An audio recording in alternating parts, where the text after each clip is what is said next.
Mr. Natale. Here. Mr. Selmont. Here. Mr. Strollo. Mr. Chair, we have a quorum. All right. Just the pledge of allegiance. To the flag. Pledge. America. To the republic for which it stands, one nation, under God, indivisible, with liberty and justice for all. Missing one. Ms. Blake, would you care to join us?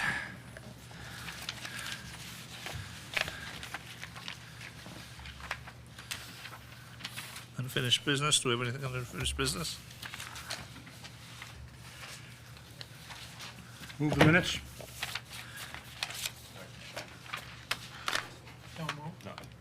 For a second. This is the Minutes. Oh, we're going public hearing first. Doing public hearing first. Withdraw the motion. New business.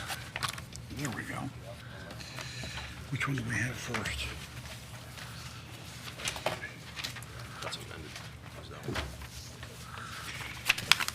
Okay.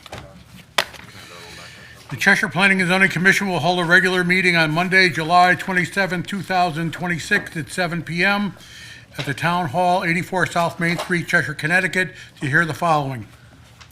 Petition for a zone change on behalf of Donald Chiappi and Lucille Chiappi, applicant M.A. Ciccarlone Esquire. Applicant is requesting a change from R20 zoning district to R20A pursuant to the Cheshire Planning and Zoning Regulations for a property located at 35A, Assessor's Map 14, Lot 31.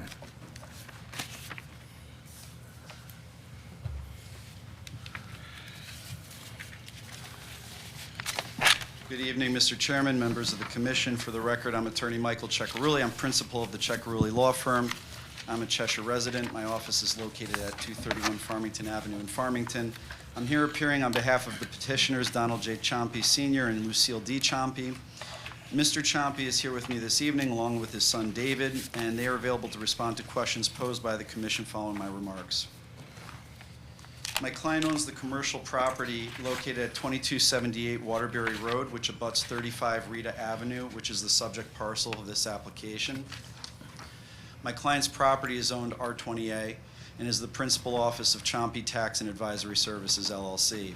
I've already submitted a detailed narrative explaining the reasons for this application in the attachment for Section 7 of the petition detailing consistency with the Town Plan of Conservation and Development.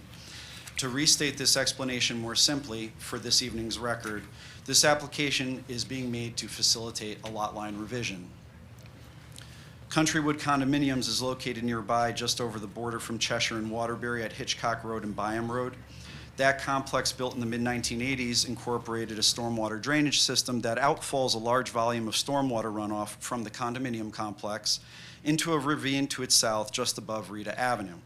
Since development of the condominium, which was prior to implementation of modern stormwater runoff requirements, there's been a dramatic increase in the velocity and volume of water directed at low-lying areas of Rita Avenue and the north side of Waterbury Road.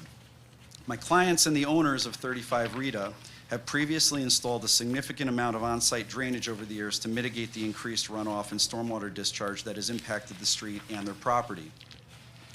Based upon review of the town GIS, there is no public stormwater infrastructure along Rita Avenue. My clients have negotiated a proposed lot line revision with the owner of Rita Avenue so that my clients can better assure control over the existing site drainage for future maintenance and improvements. Commissioners should have received a copy of the proposed lot line revision map as part of our application. I assume that's true. My clients would assume ownership of the portion of 35 Rita improved with part of an existing on-site stormwater drainage system, which will require continuing future maintenance and improvement, and my clients want to own these drainage improvements and to be responsible for their upkeep and maintenance respectively. My clients and other attorneys representing them have been discussing these issues with the town's planning staff since January of 2025, over 18 months ago.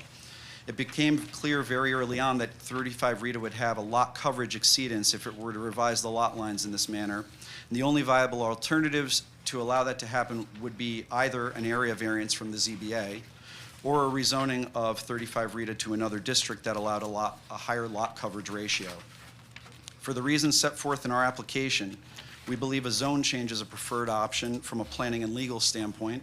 And while some of the personnel has changed over the last year or so in the planning department, there was a general agreement from planning staff at the time that a zone change would be preferable to an area variance application.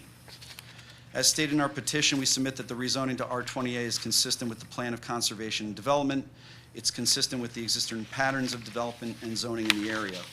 Subject parcel abuts property located in R20A, and as such, it is submitted that the proposed rezoning by the commission will not constitute spot zoning. There are additional commercially zoned parcels within a few hundred feet of the subject parcel in both Waterbury and Cheshire. The commercial use of the property is consistent with the existing pattern of development and with the existing zoning in the immediate vicinity. Notwithstanding the current R20 zoning, this property at 35 Rita is developed with an existing industrial building comprising approximately 7,500 square feet of open floor with multiple garage bay roll-up doors. The existing legal non-conforming use of that structure is as an automotive storage facility. Again, this is a pre-existing commercial building and commercial use that were at some point in the past rezoned by the town into a residential district. I would submit that the proposed rezoning would lessen the nonconformity presented by the existing development at 35 Rita. The building at 35 Rita has substantial potential for adaptive reuse for multiple other purposes which are permitted in R20A, whereas reuse of the structure for residential purposes is not realistic. And in my professional opinion, a teardown is unlikely due to the existing economic potential of the site as presently used, because it produces significant cash flow. While the non-conforming use will continue even with the rezoning of the parcel to R20A would substantially increase the likelihood of prospective change of use consistent with zoning and would better align with the goals of the POCD. Given the circumstances, the applicant submits that the rezoning would be wholly consistent with the existing pattern of development, would not impact the character of the neighborhood in any adverse or impactful way. Appreciate the commission's time and attention to this application. Would welcome the opportunity to answer any questions that you might have. Thank you.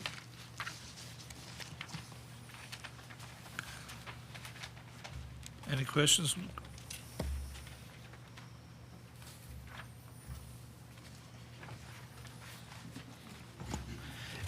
What are some of the possibilities or some of the ones in an R20A that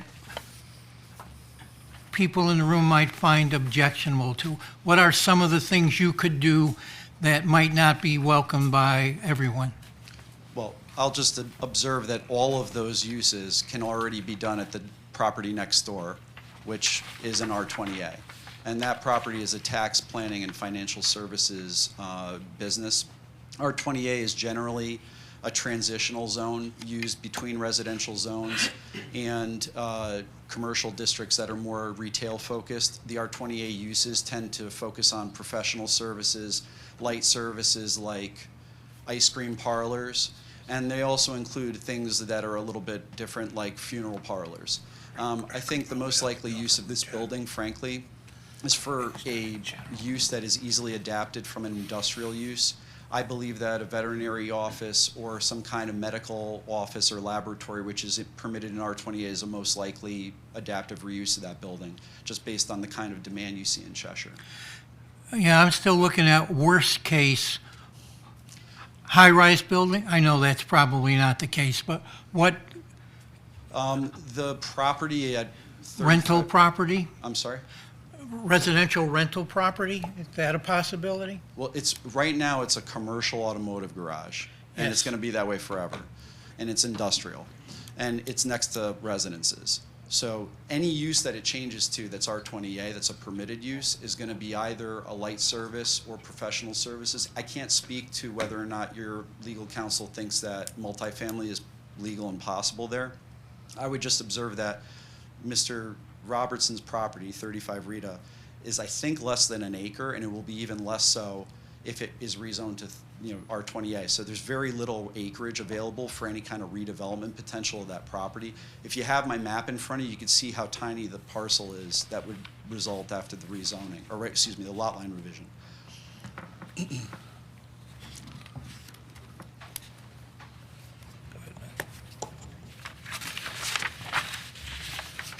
As you stated, this property is surrounded by Blackie's the old Martin J. Kelly. This is the former Martin J. Kelly parcel. This is? This okay. is the rear of it. This was the garage So that was part so it of was it. always a commercial use. It's on the Waterbury border, across the line, and you've got the. Been by the property. Yeah, so, yeah, I don't see this doing anything but improving the neighborhood, but we'll wait and hear from the public.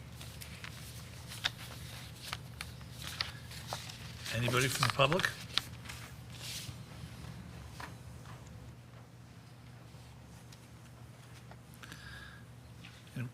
Anybody further for the commission?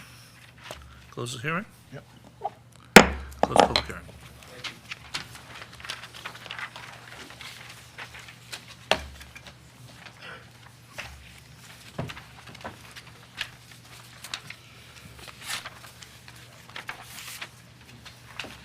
Number 2, application for a special permit on behalf of Kelly's Farm LLC.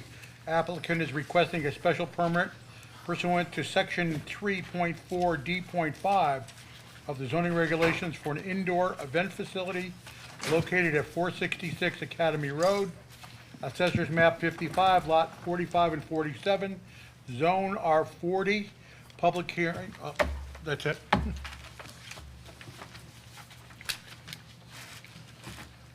Excuse me, Mr. Chair.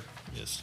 I'm going to recuse myself from this because a Okay. former family member had a significant interest in it.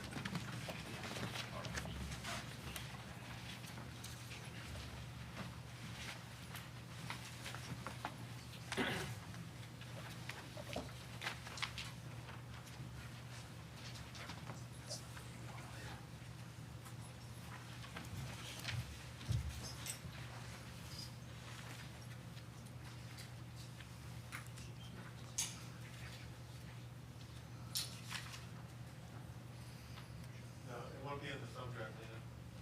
It'll be in the packet that we submitted.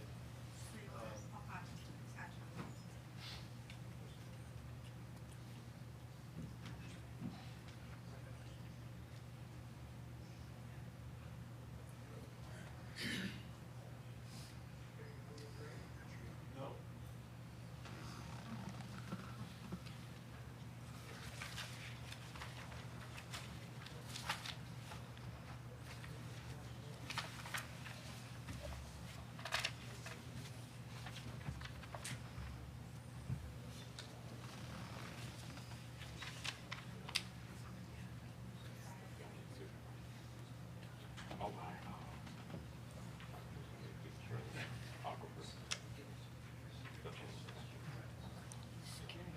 That's what I would guess.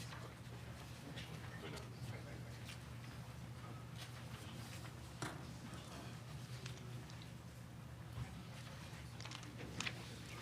All right, I'm gonna get going while they locate these. Oh, we're good? Okay.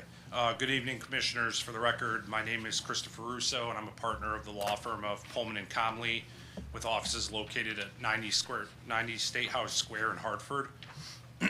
Our firm represents the applicant before you this evening, Kelly's Farm LLC, who is here to discuss its applications for a special permit and site plan approval. I would like to note that all abutting property owners were provided with notice pursuant to section 14.2 of the Cheshire zoning regulations.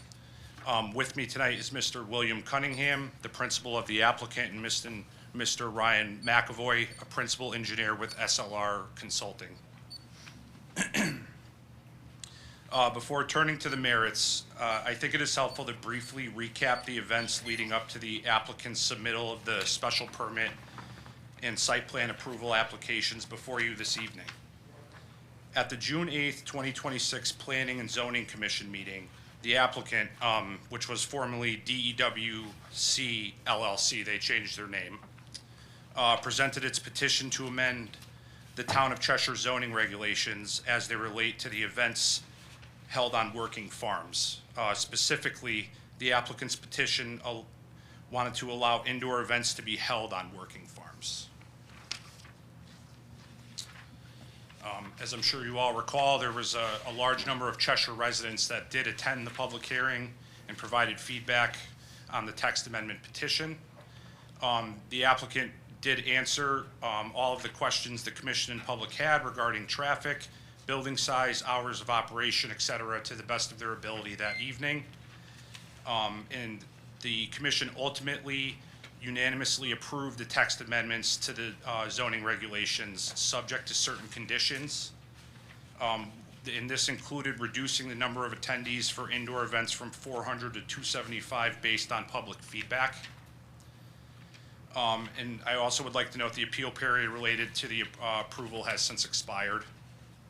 And now I would like to turn it over to Mr. Cunningham to provide some brief insight regarding the proposed development. And then Mr. McAvoy will then provide a detailed overview of the plans and specifications related to the applications, including the site plan. Thank you. Thanks, Chris. Good evening. I guess I'm just going to make some very brief comments, and I look forward to any questions you have throughout the day. But I want to get Ryan up here to kind of walk through the site plan and everything we have in mind. But I wanted to start with just a couple of comments. One, we're proud of this, and we've worked really hard to put something together that I think everybody's going to be proud of in terms of the event venue. I think the support for this from a high percentage, I'd put a 95% number on it in terms of the public comments on social media, the people that I see in the comments get made. There's just so much support behind this, and quite honestly, we couldn't have done this and come to this point without that kind of support. So I want to make sure everybody that is listening understands on behalf of myself and my family, we appreciate all the support you've given us. We've ran into some surprises, right? And so I want to give you some updates in terms of where we were before. And we've had some surprises on the investment that's going to be required to do this. And I'll give an example of it. When we put the plan together, we were originally planning on adding a 10-foot addition to the current retail store. We needed more space, but what we've determined is that everything that we would need to do to get that building up to current building code, because if we're going to do this, we're going to do it right, the cost of doing that became unwieldy. And so we've determined for two reasons. One, the cost and the speed. We are going to replace that building with a new post and beam barn at the same footprint that you see in the site plan. And we're doing that for cost effectiveness, but also timing. We have got to get this in place so that we can be open for next season. If we're not open for next season, it's going to be financially devastating to us. And so we've made the decision within the last couple of days, quite honestly, to shift from rehabbing what was there, tearing down what was there, and replacing it with a post and beam built by the same company that's putting in the venue. And again, it's something that I think we'll all be very proud of, and in a space that people will enjoy for generations to come. But I wanted to let you know that is a change that we've seen, a change that we're experiencing. And I would just tell you that the investment, while it's a lot larger than we had initially thought, we're as committed and as excited and look forward to creating something that this whole community can enjoy for generations to come. And with that, I'm going to turn over to Ryan. Thank you. Good evening. For the record, my name is Ryan McAvoy. I'm a licensed professional engineer with SLR. And Lena, if you could bring up that on the thumb drive, the renderings PDF, please.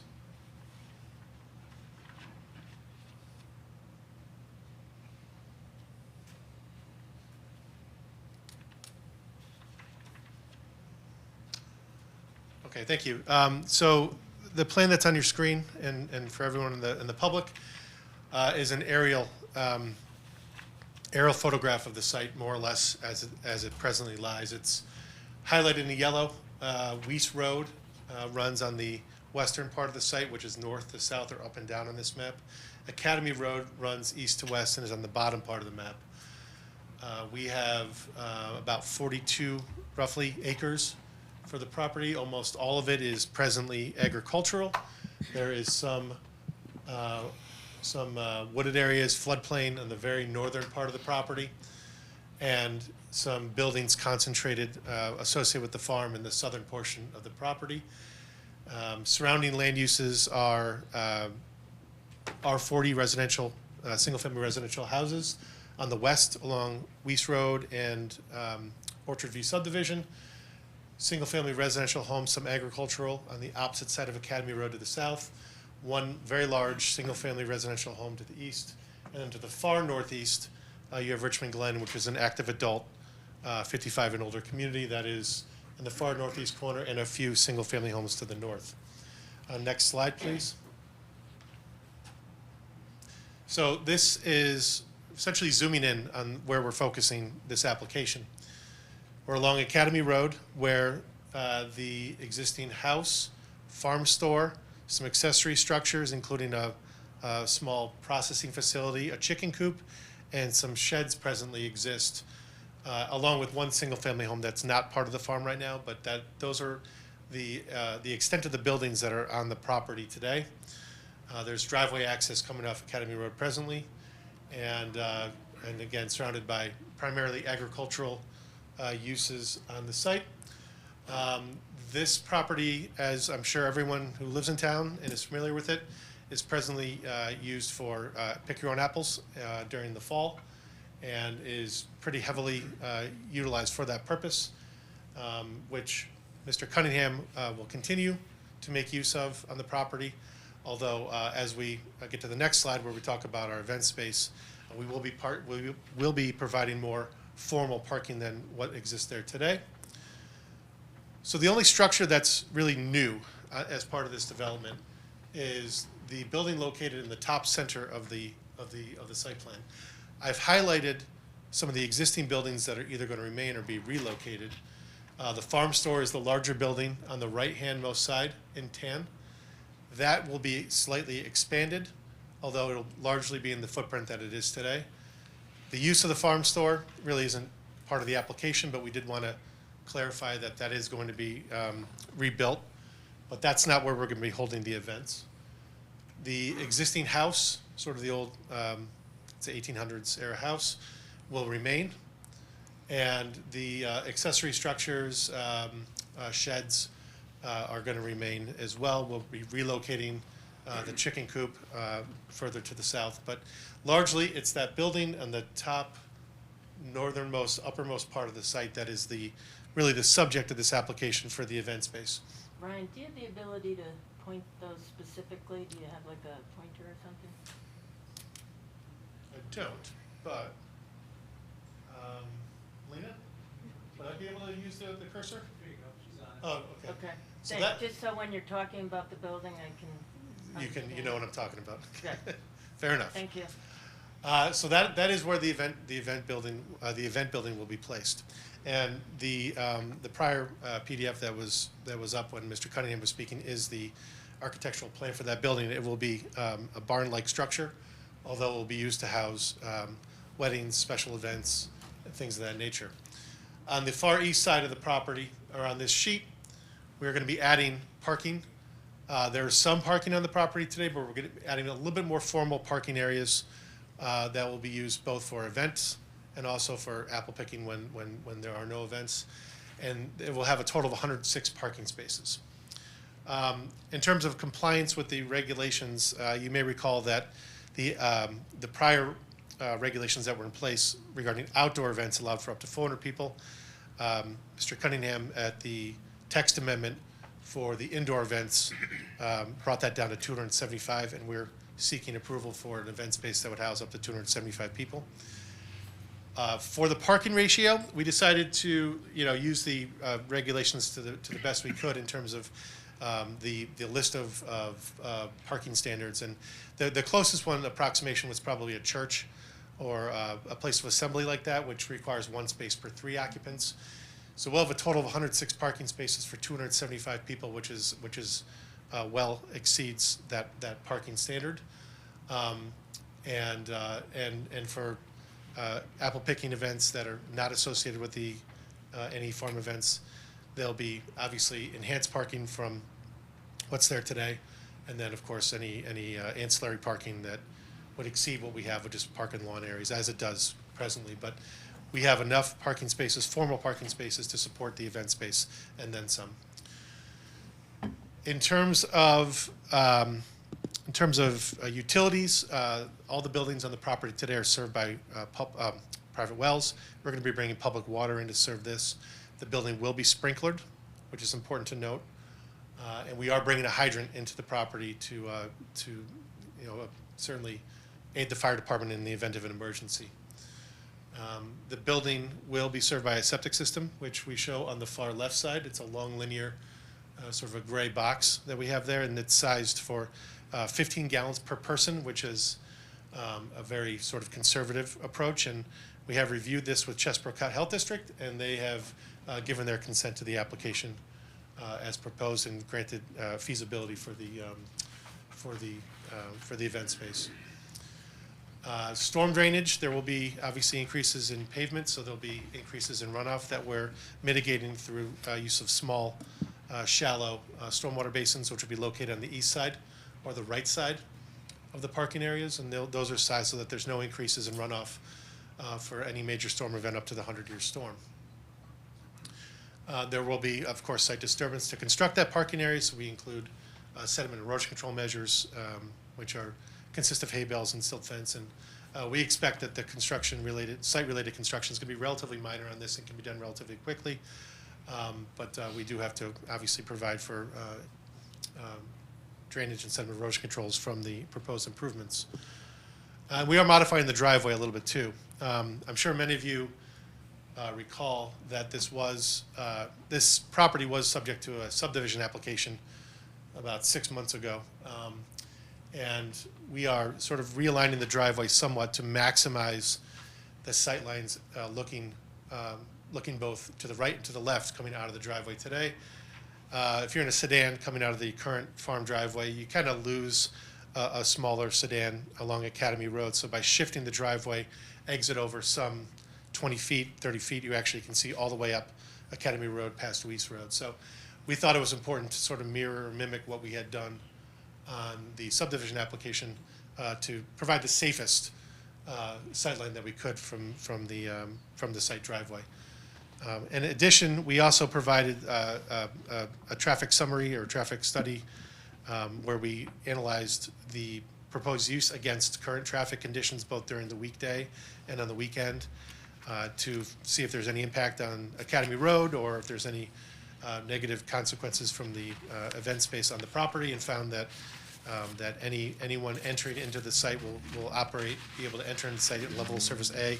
So there's no real delay, there's no real impact on the road network, and that the worst case scenario is that anyone leaving the site coming up to Academy Road taking a left would operate a level service C, although again, that would just be something that the event folks exiting the site would have to have a little bit of delay waiting to make a left, but it's not at a level of service that would cause any concern from a traffic perspective.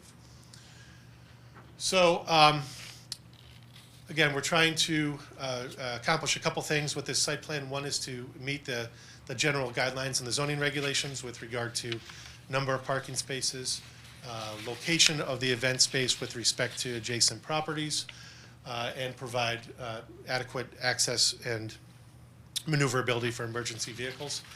And of course, also leave as much of the existing farm structures and other elements in place as humanly possible, and keeping site disturbance to a minimum. So we believe that the location of this building, the appearance of the building, which you saw an example of on the prior slides when Mr. Cunningham was speaking, is really complementary to an existing working farm, which this will remain. We believe it would certainly be aesthetically agreeable. I don't know if you want to make another statement, Bill, or if you have any questions of me, I'd be happy to answer them. I know you probably have some public comments as well. So, Yeah, the one thing that, I like your plan, I've liked your concept. The one thing I'm questioning is 106 parking spots for 275, and I don't see the analogy of a church being the same parking. we're actually providing more spaces than that. So we use that as a sort of a. How many? So we have 106 parking spaces for 275 persons maximum. So that's a ratio of about 1 space for every 2 point. Right, that's what I'm 2.6. saying. I don't necessarily agree that that's a big enough number.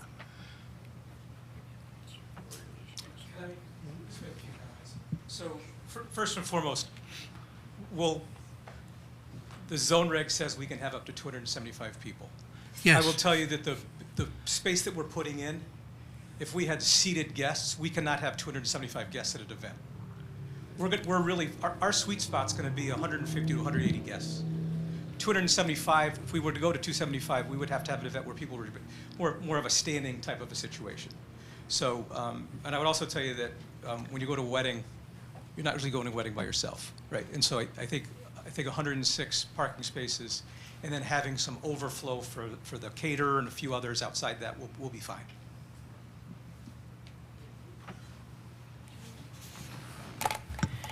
So with the maximum number of folks that y'all are going to cap it at, do you anticipate that there would be more than one event occurring at the same time? Or is it somebody rents it for whatever period and it's one event?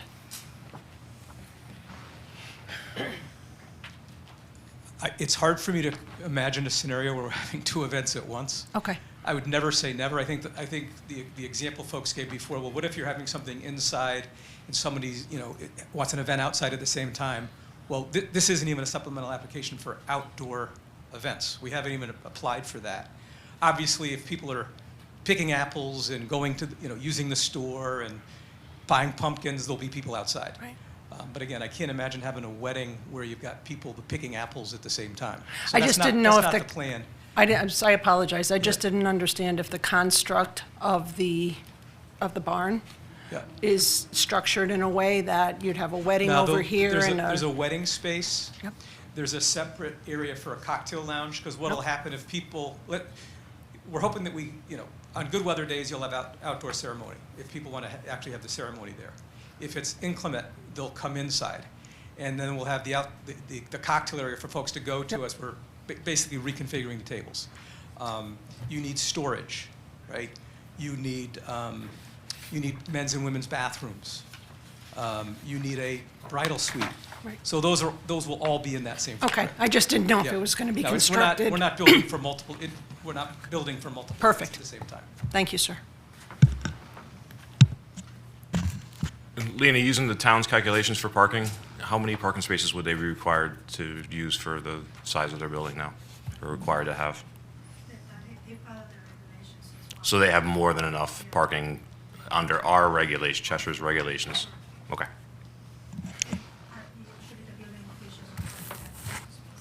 I didn't catch it. Usually the building officials also determine those spaces as well. With all the buildings, yes. I think she said everything, if you took all the buildings that were there, the requirements that the town has for the amount of parking, they meet the requirements and they actually exceed the amount of spaces that they need. The new parking area, will that be affecting the farm at all? Will that affect in terms of any of the planting? There are some trees on the east side of the driveway today that will come down, but it's pretty limited. If you can visualize the farm when you look on the right-hand side of the driveway, there's probably a few rows of apple trees, but then it's sort of just sort of overgrown areas. Yeah, and this has been an important thing to us. So anywhere we're taking down trees to do what we have to do, we're more than replanting. It'd be nice to have an aerial view of the farm. I'd love to walk it with you. But in the middle of the farm, there's about, I'm going to say, 150 yards by 50 yards of just vacant land. No, it was all dead trees laying there. So we're gonna replant that, and we're gonna have more trees at the end of this process than we will at the beginning of the process. Mr. Affey? When we changed the regulations, there was the 60% open space. Has that been realized, or is it in progress?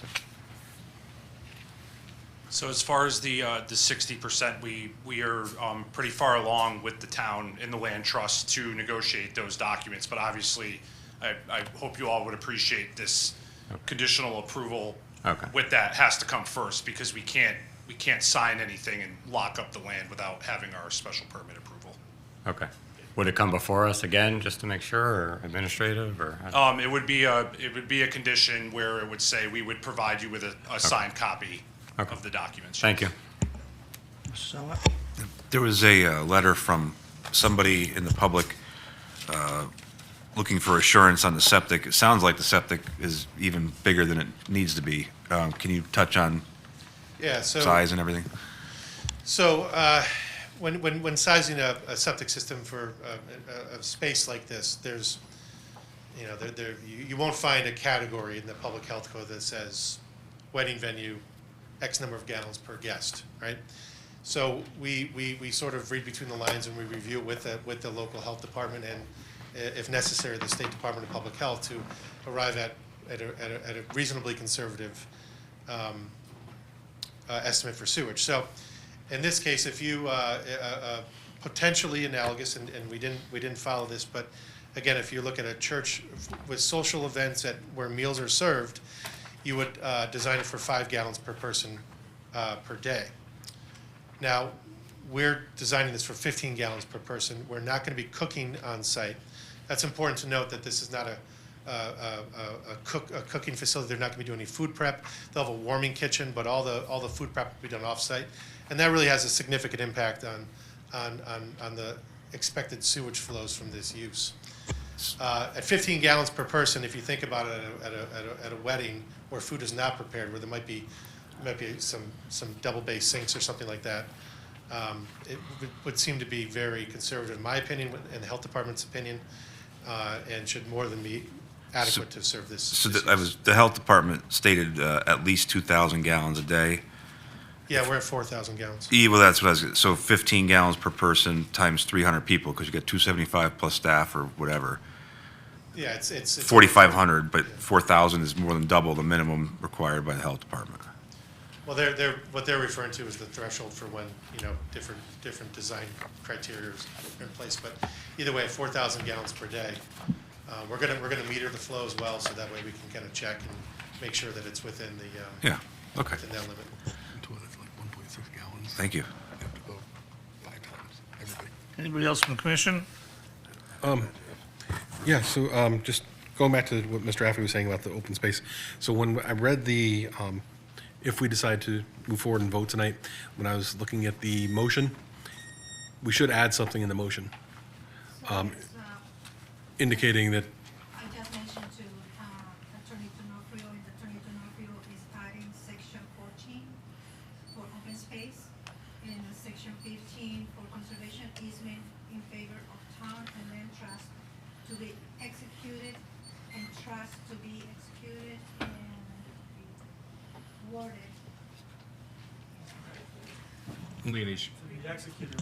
You should probably pull the mic a little closer to you so everybody behind you can hear it. Okay, sorry. So, on the resolution, we're gonna add item 14, is gonna say open space. They still can't hear. Pull. They can't hear Maybe it's you. not even on. It's on. Is it on? Okay. So, on the resolution, we're gonna add section 14, that's gonna say open space. In section 15, we're gonna add, and it says conservation easement in favor of town and land trust to be executed and recorded in accordance with terms agreed to by applicant, town, and Cheshire Land Trust. Cheshire Land Trust. okay, thank you. And what is the, I'll say the final, based on your plans, what's the square footage of the building?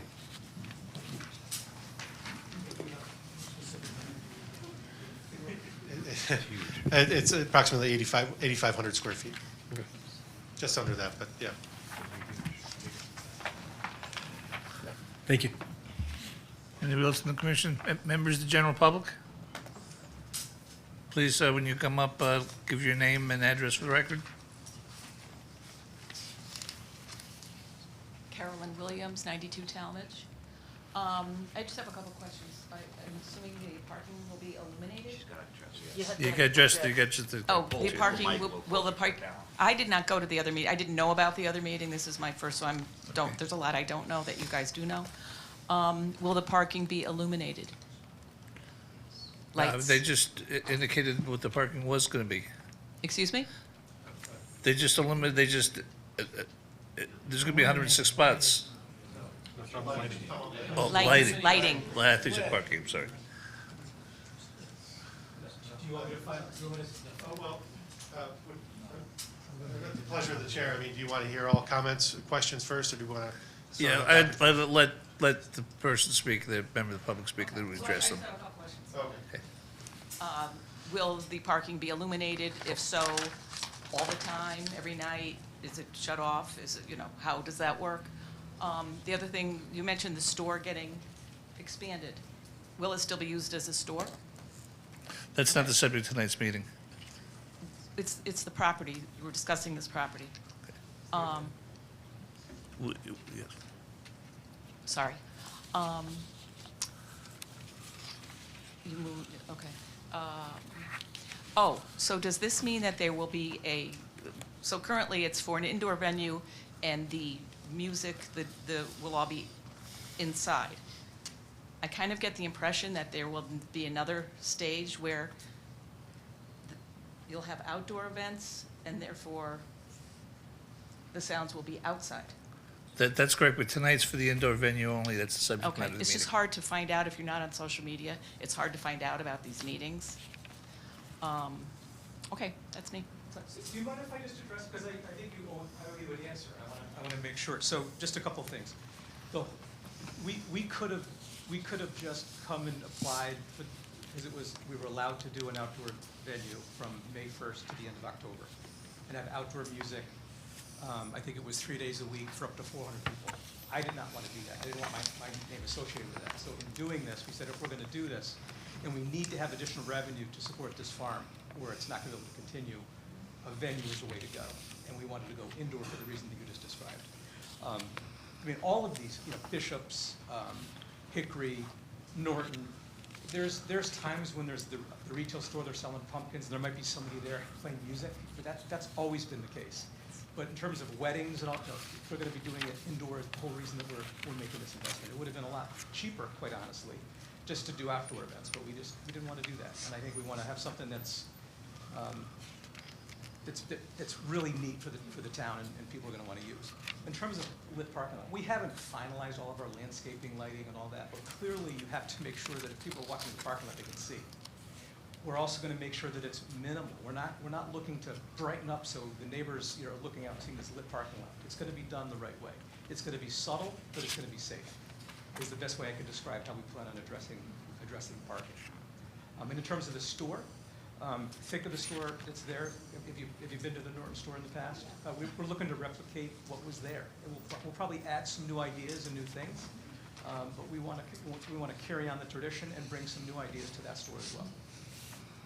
So.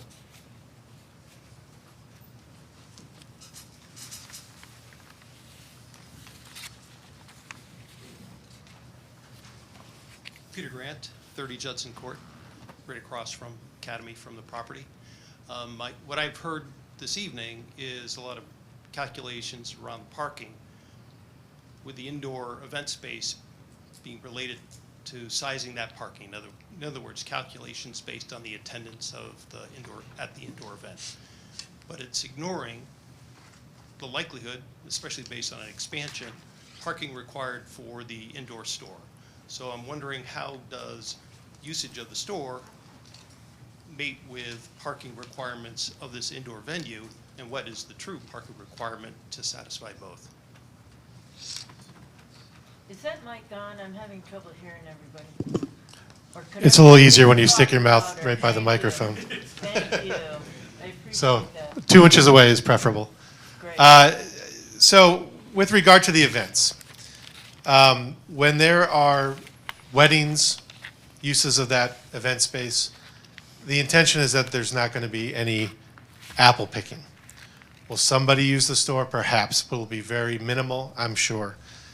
What Mr. Cunningham is trying to do is to, when he has an event, let's say for a wedding, for example, that it's private, that it's not going to be something that there's traffic in and out for other uses on the property. It is relatively, almost essentially isolated to that event.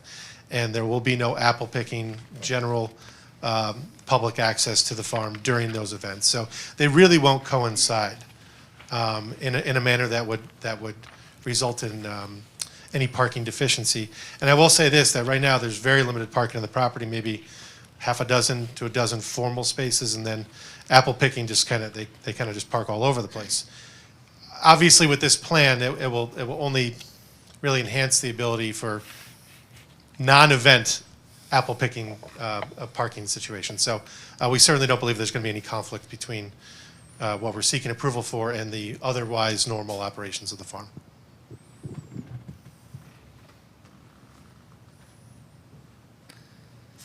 Anybody else from the general public?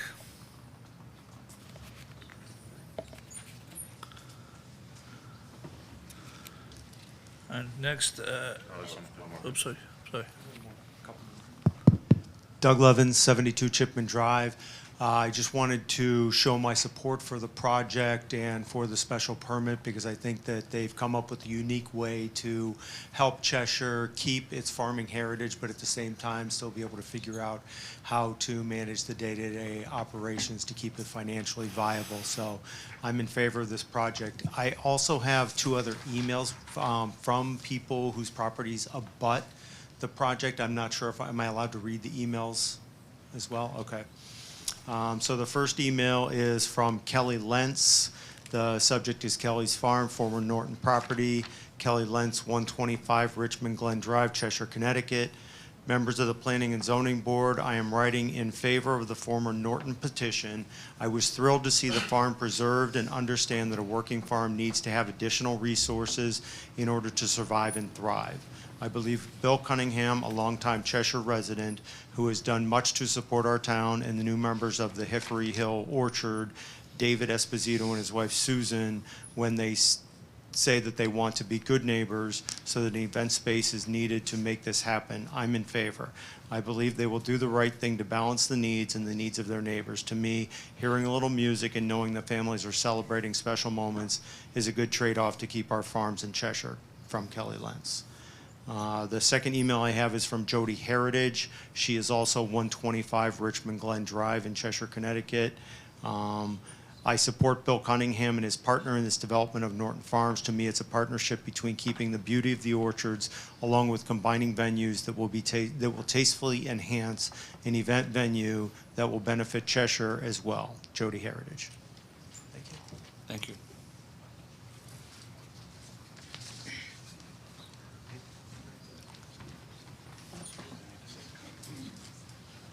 So I'm Jim Doheny, 86 Chipman Drive, Cheshire. I've lived here for 42 years. I've known the Cunninghams for 35. All I'd like to say is that in the entire time I've known them to be nice, polite, thoughtful people. And if you look at this presentation, you could tell it's well thought out, it's very thoughtful. Like Bill said earlier, they could be running parties and weddings for 400 people in the open air space. They don't want to do that because they want to be good neighbors. They lived here their whole lives. They're here because they want to be, not because they have to be. That's all. Thank you.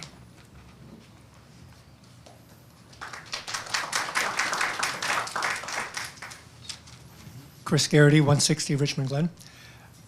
I'm not convinced yet on the traffic situation that was discussed earlier, and I don't know if there's any more to share, but what I can tell you from a personal perspective, when I was working, I would leave my house at 7:30 in the morning. And as I would want to make a right turn onto Academy, it could take several minutes of waiting for other people going to work just to make a right turn onto Academy Road. With the capacity of 275, everybody leaving and coming at similar times, I'm not convinced that that's not going to create a big hardship for the people that live in that general vicinity. How would you allay those concerns?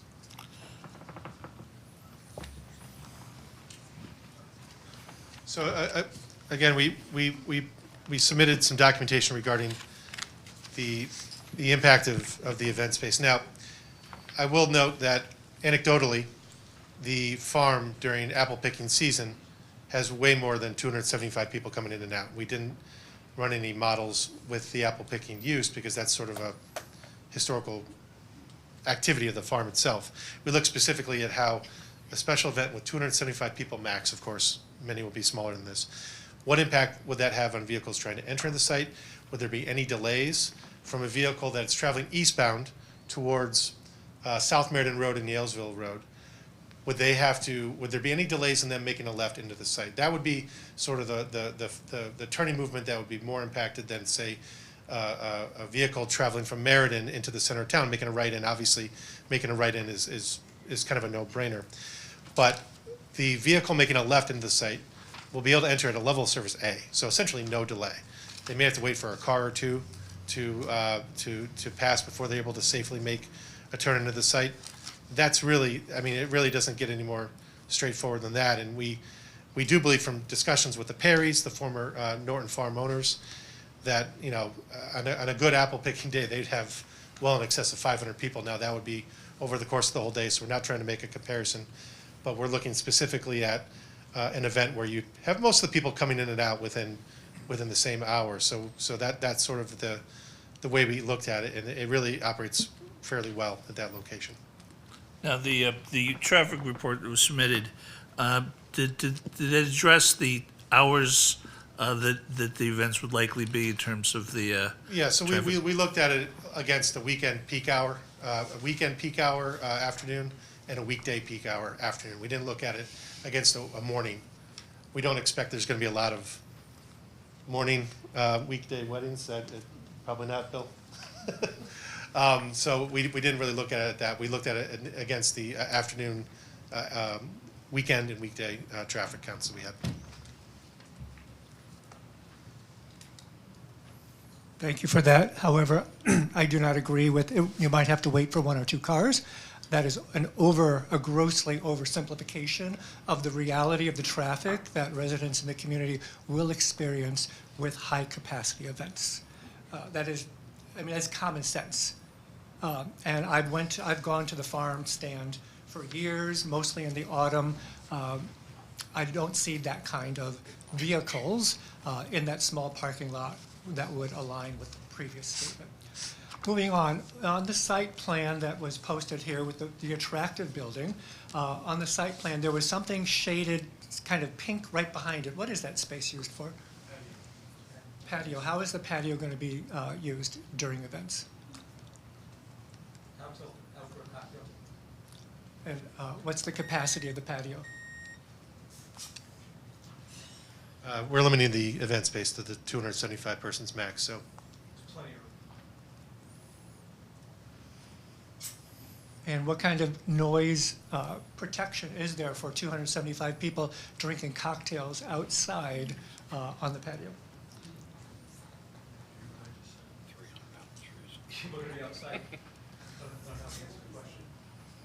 There's no intent to have live music, speakers outside.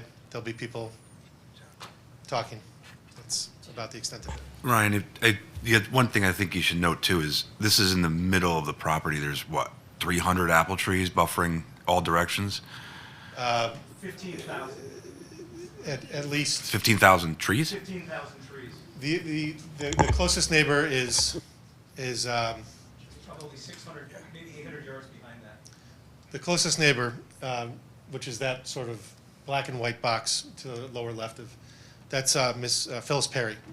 Her family ran Norton Farm, and The next closest house is Tim Perry, who's the farmer on East Road. the next closest is Tim Perry, and then as you go further back, you're at least 1,000, 1,500 feet before you get to any other properties. Going to the north. And there's woods there, so even behind the trees, there's a whole. One person can only speak in the microphone at a time. Only the mic catches. And then Richmond Glen's a further, at least 500 to 1,000 feet, depending on where you are in Richmond Glen. So you could be 2,000 feet away from the event space. Last question, it's a simple one. One of the gentlemen said he needs to be open for next season. What is the definition of the season, from when to when?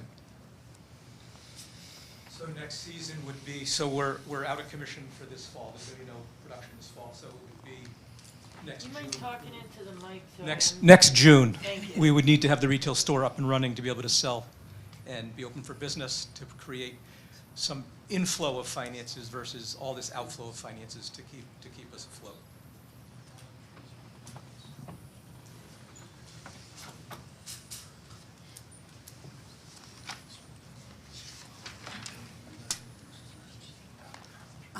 Hi, Ann Izzo, 245 Richmond Glen.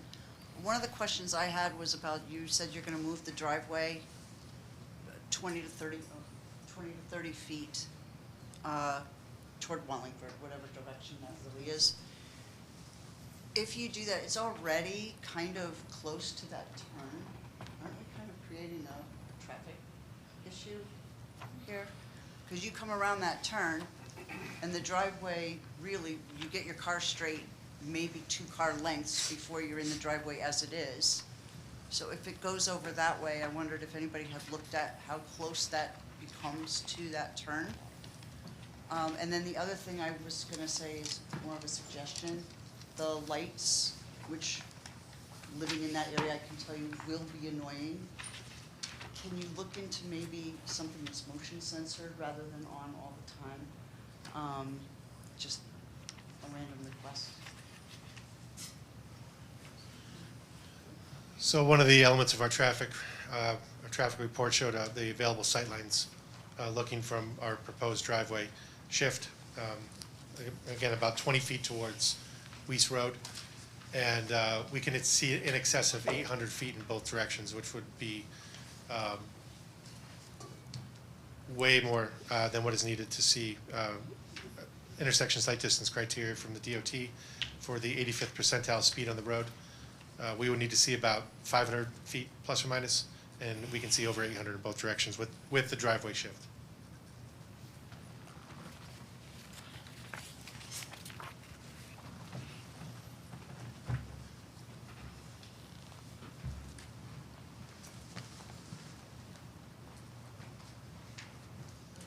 Jonathan Cortella, 10 Judson Court. You guys are going to love more questions about your driveway. The configuration now, you really can't take a left when you exit that driveway. It doesn't have a formal sign that says no left-hand turn, but it slants in a way that you really have to take a right only. The visibility to take a left out of there with the curve is pretty dangerous, especially after people are presumably drinking at a wedding. Should we consider a right only as an exit out of this for the benefit of the patrons here to avoid unnecessary fatalities? Secondly,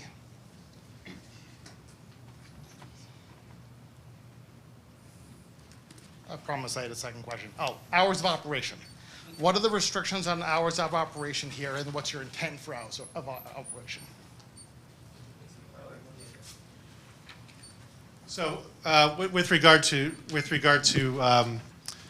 the driveway modifications that we're making, it'll be a 20-foot wide, as you look on the sort of the triangle that we're showing there, a 20-foot wide exit lane, which, you know, we're not going to stripe this like it's a street. We're not going to have directional signs. We don't want to limit it to no left turns. There's adequate sight lines. We're going to be improving the condition from a vehicle that leaves the farm today. There's plenty of ability to see to the left and to the right. It is a safe configuration. It's consistent with how we had the subdivision approved with a town road, and this will also need to be reviewed by the DOT.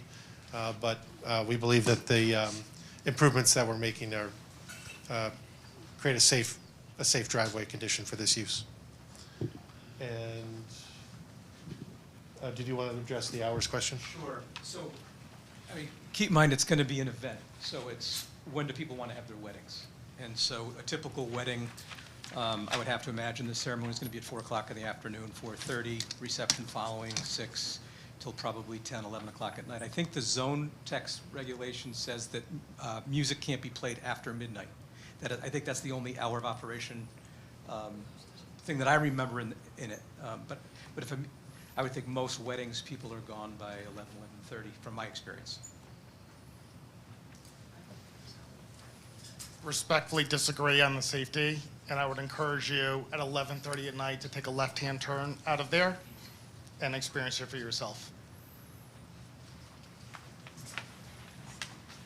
I think I understand where the gentleman's coming from about Judson Court. Judson Court is further down Academy Road than our site driveway.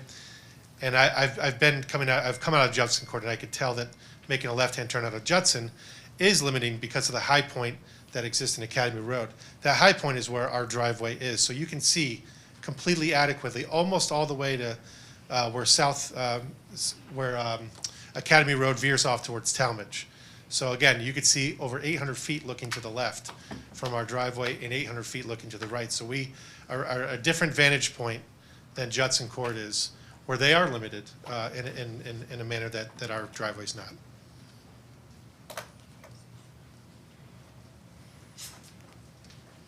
Jim Bolger, 61 Warren Street, Cheshire. I just wanted to speak in favor of this proposal. The Cunninghams have done everything in their power and everything you and the rest of the town have asked to make this a feasible project.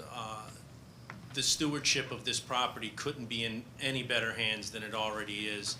And as far as the lighting, and I don't mean to speak out of turn because that's what you do, they make lighting now that is so directed, it's pitch black 1 foot behind the lighting. So I don't believe that's going to be an issue. I just wanted to say I'm in favor of this, and I don't think it could be in a better family's hands than the Cunninghams. Thank you.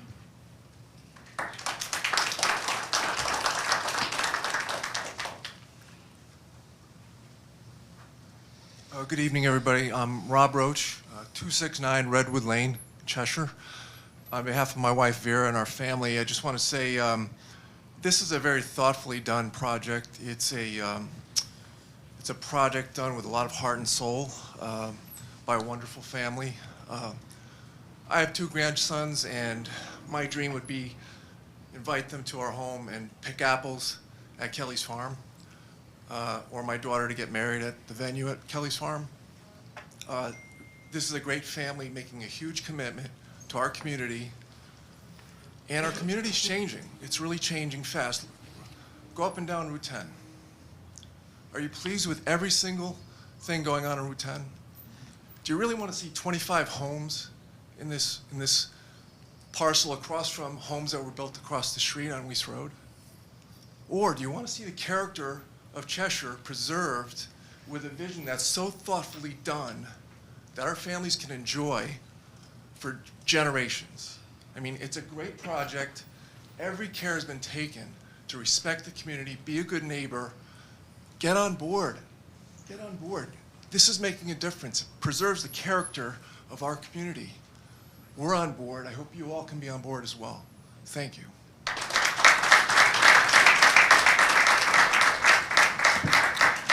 I have another question about the driveway. So I was just sitting here thinking about, last time I visited the store, and when you're facing the store, there was a driveway that you can go to the left of the store, back around the barns, and go out a more easterly, is it? Exit, westerly, but another exit. Is that going to be cut off?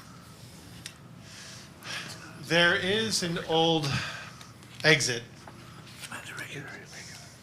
It's really not used frequently. It's a little bit to the right of the driveway. Lena, can you pull up the aerial, please? It might show up better on the aerial. Just go back one slide. One slide. One. No, go back one. Yeah. Which one? Oh, hold on. No, you gotta Oops. go back one. That one? Yes, thank you. Can you zoom in on that? Zoom in on that, please. Okay. And pan down to Academy Road. So you do have a cut. It's hard to see. There's a cut in the stone wall to the east of that utility pole, and I'm talking if you move that a little further to the right, you can see the driveway. yeah, you're talking. Yeah, Phil. Yeah, I've done it all the time. You drive around the back of the barn and go out that other exit. Yeah, that's not intended to be used for this. Right. That's that one right there. Yeah, that's a private driveway to a private residence. Okay, so it's going to be cut off so nobody can access that? Yeah, it's not going to My be. son used it. I'm not her son. I use it all the time, so. Yeah, so that driveway is not going to be intended for this Okay. use. And as far as the big house, where's their driveway? They're gonna be going out through the main entrance? Yeah, that's what they do today. It's just going to be a little bit wider functionally. Okay. Thanks.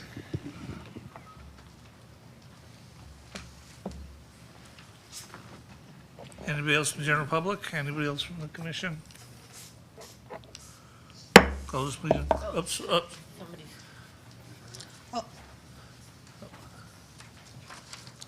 Good evening, I'm Mark Russo, 115 Orleton Court, Cheshire, and I'm going to be very short. I'm in full support, along with my family, for the initiative of the enhancement and saving this town treasure.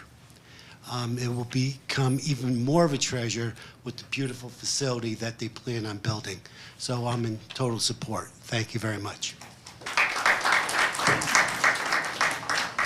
I also have to add the letter from Ben Matthews that you received tonight also. Do you want me to read it, or? Please. All right. To Cheshire Planning and Zoning Commission, having lived in the Honey Pot Brook watershed for the past 36 years, we applaud the efforts being made by the current owners of Kelly's Farm to preserve the former Norton acreage as a working farm. We recognize that farming in Cheshire will require supplemental income streams in order to remain financially viable. The proposals being submitted appear reasonable and take into account impact on the surrounding neighborhood and other real estate concerns. Please include specific assurances that septic system effluent associated with these large venue events will be appropriately disposed of in a timely manner to preclude contaminating the fragile watershed downslope of Kelly's Farm.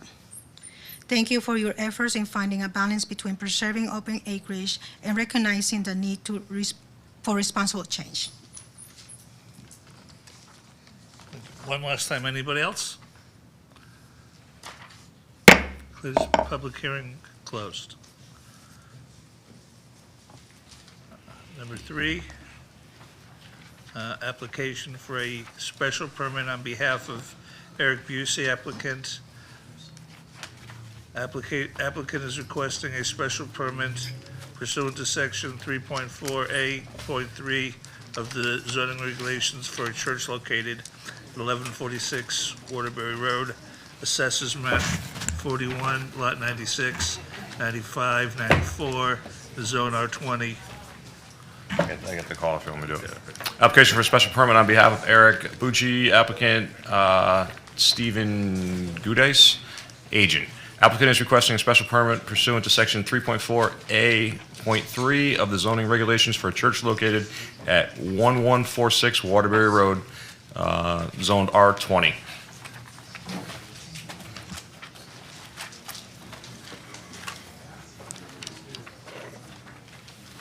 thank you.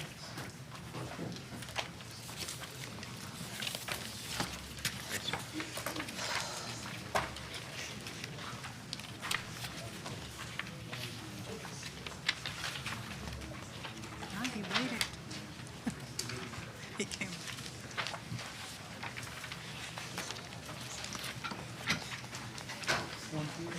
Sure. Pardon? Oh, did you do the call? Would that time wait for you? And I don't have to do anything? Good. Just I look can go good. home now. I'll leave at 5 o'clock Good evening. tomorrow For the morning record, I am Brian Panico with Cole Civil and Survey here on behalf of Cornerstone Church. With me tonight is Chris Green, the associate pastor, is the active pastor at the moment. Is that on? Is it? Probably is.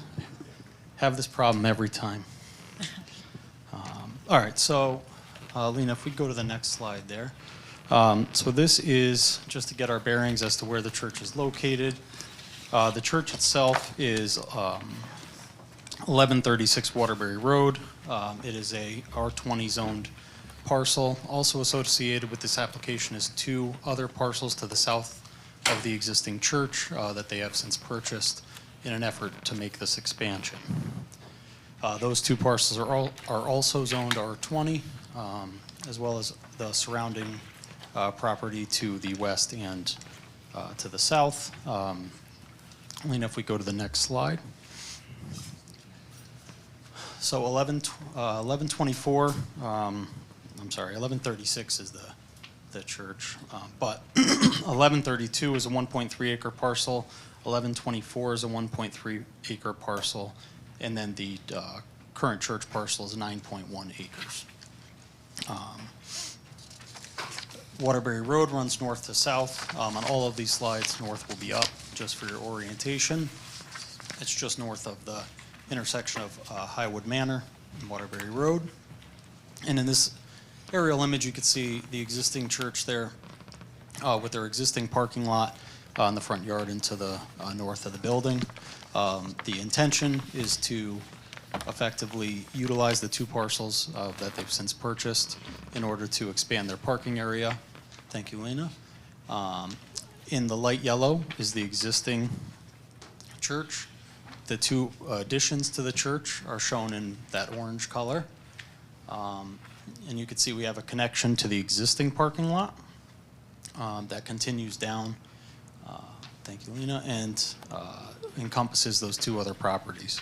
So the existing church is 14,300 square feet.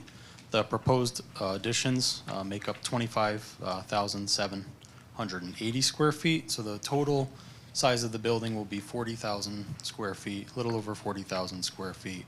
There are 147 existing parking spaces. We've proposed an additional 166 parking spaces to give you a total of 313 parking spaces. Again, the Cheshire regulation, the 1 per 3 seats, what we basically took a look at was mostly just direct discussions with the church itself, with the programs that they're running on Sundays for Sunday school, number of occupants. They have are proposing it's a 750 seat worship hall. Then again, as again mentioned, they also operate Sunday school operations and everything else. So with those numbers in mind and the fact that most people are bringing their children to these Sunday school applications, we thought that that was more or less a safe number for a single service. So, Lena, if we go back one more. One more? Sorry, yep. Okay. Stick on that one for one more minute. So there are, obviously, for each of those existing houses, there are curb cuts, individual curb cuts for those. One of those will be eliminated. One of them will be repurposed to form a second entrance and exit to the site. And also, with the redevelopment of that second curb cut, we are adding turning lane, directional turning lane exiting in both directions. Currently, during their services, they hire police officers to direct traffic in and out of the facility. That has functioned and operated very well. It's their intent to continue, obviously, doing that. You have 300 or so cars coming in or out. It's almost a necessity. We do have adequate sight line and sight distance from either one of those, but again, it's just more from a safety perspective and to ensure that everything is operating smoothly, getting people in and out, having police officers to assist with that. The existing parking lots are internally connected. There is public water and public sewer already going to the building. That will remain. We have proposed an additional sewer line. There has to be some additional investigation as to whether or not the existing lines can handle the expansion. So WPCA, we requested just a new sewer line be considered. That feasibility was granted for that. We also were proposing a new water line to the building for fire service. Those utilities are obviously in Waterbury Road. Let's see. We could go to the next slide, Lena. So stormwater for the site. here you can see is highlighted in basically the purple lines.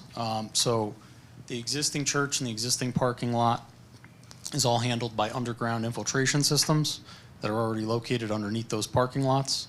What we have done is we basically separated this and broke this up into three little areas. So we have one large basin to the northeast there. That is meant to handle, and you can see kind of following that purple line through those parking lots.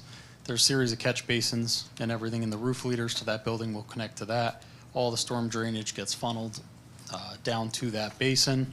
That basin provides an immense amount of water quality for the site before it leaves the site and goes toward the wetlands in the 10 Mile River. And then the more southern parking lot, basically the same thing. We have a series of basins that collect the upper portion. Those discharge to a basin that provides water quality, then lets that water out toward the wetlands, and also have an underground infiltration system designed as well. We're providing 362% of the required water quality volume, so obviously 100%. So 100% of the water quality volume is what's required by the state. You could argue this is almost a redevelopment, which would mean you would only be required to provide 50%. We're providing 362% of the required water quality volume in that detention basin, and then also in the underground storage system. And again, all runoff from this parking lot is treated before it makes its way out of the area to the wetlands and toward the river. Can go to the next slide, Lena. So for photometrics here, we basically just have outlined any area with a green is what is getting some sort of a foot candle illumination. We've illuminated the parking lots. Oh, back one, Lena. Parking lots are illuminated, walkways are illuminated. Some of the portions of the intersections are illuminated out into the state right-of-way, but there's no light trespass to any other properties surrounding this one. We've put together a comprehensive phasing plan for this site. Effectively, just to kind of break that down very quickly for you, first phase is basically to demolish all of the existing buildings on site and create some temporary parking as soon as possible. Parking on the site is currently the #1 problem, safety concern. People are parking across the street, having to walk across the street. People are parking on lawns. They have a lot of volunteers that come in every service and direct traffic and help people to do all of their parking and everything else. And a lot of those people are volunteering to basically park in the lawns and stuff like that, which isn't necessarily a big deal, except when it's pouring rain or snowing and stuff like that, and it's not so nice to have to walk through the mud. So that would take care of kind of initially that first phase of solving that problem. From there, after that, phase 2 would be to construct that larger detention basin. They could then expand the kind of temporary parking even a little bit more. After that would be to construct the larger parking lot to the south. So basically, phase 1 is yellow, phase 2 is blue, phase 3 would be this green. Constructing that stormwater infrastructure and that larger parking lot. And then the last phase would be building those additions in that larger building, now that they'd have all the infrastructure effectively to support it. Lena, if you go to the next slide whenever you're ready. Yep. Can't hear a word he's saying.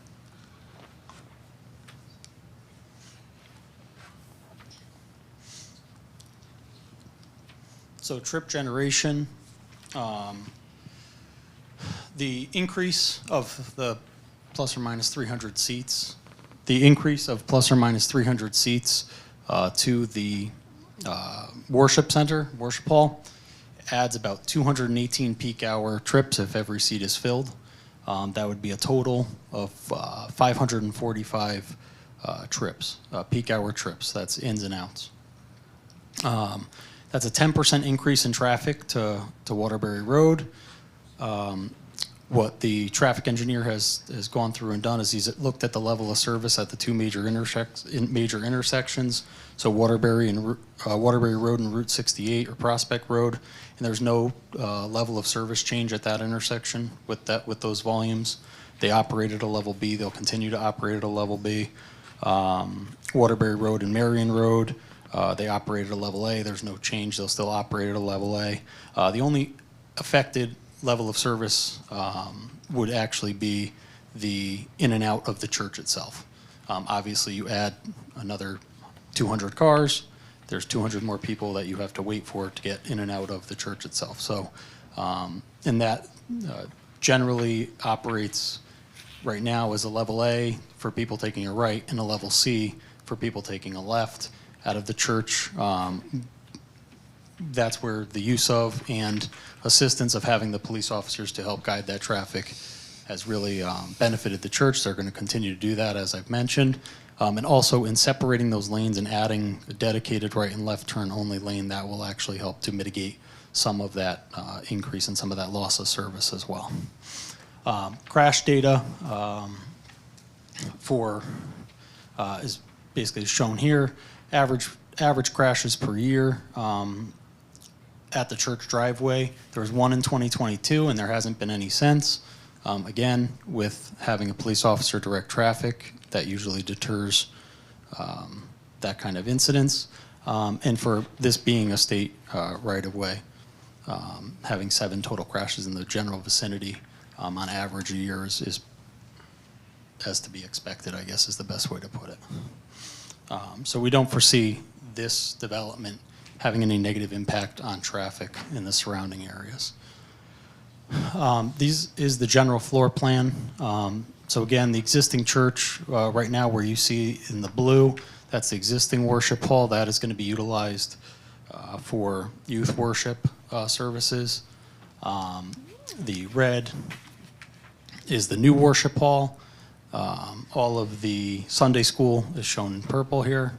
Administrative offices in orange, and then there's also going to be a lower level for storage and meeting rooms and things of that nature. And lastly, our last slide here kind of just gives you an overall rendering of what the plan of the exterior of the building is to look. All of these materials are on the existing building. Even the stone that is currently shown on the bottom is basically they're mimicking the stone that's on the bottom of their columns to their main entrance right now. And then all of the other kind of cement board siding with the two-tone coloring as it exists today. The idea is to kind of continue that same look throughout the entire building. So with that, I believe at this time we've addressed just about all of the town comments. I don't think we've heard back from the fire marshal, so I know the request from the town is to continue this hearing until we get some further clarification and some information from them, but we'd like to welcome the public to ask any questions or yourselves to ask any questions. We're happy to answer them. Again, both myself and Pastor Chris Green are here from the church, so if you have any questions on that stuff. Thank you. Couple questions. One of the news organizations, I don't remember which one it was online, there's a headline about the church moving box turtles and snakes. Has there been any kind of environmental impact study for? So we did obviously go through wetlands with this. We are outside of the wetlands. We have no direct wetland impact. I don't know if that's really relevant to this commission, but we are not planning on relocating any turtles or snakes or anything like that. The Natural Diversity Database says basically once something is spotted somewhere or found somewhere, they put a big bubble around it and say, this is something you have to look out for during construction. There's a large amount of wetlands behind this site. 10 Mile River is the property line on the backside of this site. So it is certainly possible that as you get into that wetland, you'd find a lot more native species and native habitat. Our wetland scientists, soil scientists that did a full review of this whole piece did not think that that was something that was going to be an issue, but regardless, what we do is we put a plan in place and basically say that if that's something you come across, you have to do certain things. For turtles, you have to put up the exclusionatory boundary or exclusionatory measures which in most cases, in this case as well, would be silt fence. So as you wrap the site in silt fence so that no sediment can make its way basically where it's not supposed to go, in this case downstream to the wetland, turtles also can't climb the silt fence and get into your project site. However, if somehow something burrows under that silt fence, it's a requirement that contractors do go and walk the perimeter of that relatively regularly to make sure that the silt fence is all stable, it's all in place, it's all doing what it's supposed to do. If they come across a turtle, they have to take said turtle and put it on the other side of the silt fence where it's supposed to be. So we're not displacing any turtles or snakes or species. That's not the plan. If they do come up or somebody comes across one during construction, there's plans in place to handle it accordingly. Just a couple more things. Yep. This is more for staff. I've driven through there when services are happening, and police haven't been there. I don't know if is there any way to put a requirement that police have to be there? This is a lot of cars. They said they're going to increase traffic by 10% on that road during these hours. A requirement for the police to be present For that, yeah. during the services for To direct the traffic control? Yeah. I think that's a question for the police department in general, if that's something that they want to be able to do. Do you want to do monitoring traffic? That's not, Well, if the police are not there, it's hard to get through because people are just pulling out. And like I said, I've gotten stuck there and people just go. So again, I don't know if well, the police have to agree to I it, mean, but, if that's a but as concern- far as a stipulation for us, can we say, you know, if you want to do this, you have to hire police? can you do that? Is this a safety issue? It's a safety issue. I mean, if you want to talk to the PD and see if they're comfortable with traffic management at the site, that's one option. Another option is to throw it back to the applicant and see what they can propose to address the concern. Can we do both? Because I'd really, have we heard from the police department yet? We sent that we sent also the site plan for a report from the police department. I have not heard back from them yet. Okay, because I really want to hear from the police department on that, on their view on there. We can follow that. We can follow up on that. And lastly, you didn't mention anything about OSTA. So, what? OSTA, the state traffic? Office of Traffic and Management. Yeah, so this will go to OSTA, the Office of State Traffic Authority, for their review. And they have to approve it because you're over, They have to you're over approve it 200? because it's over the 200 and it's a state, and obviously, so it's less DOT related, more it'll be OSTA taking over from there. Gotcha. And I just have to ask this question. On the slide that you had with the trip generation? Yep. You had 252 cars going in, but 293 coming out. Where do you get the other 40 some odd cars? So I think that when they did it, their assumption was that you're going to have pre-peak, you're going to have a lot of admin staff, people setting up, support people there. The question is if it's the biggest service, for example, if you have pastor, I mean, how many people?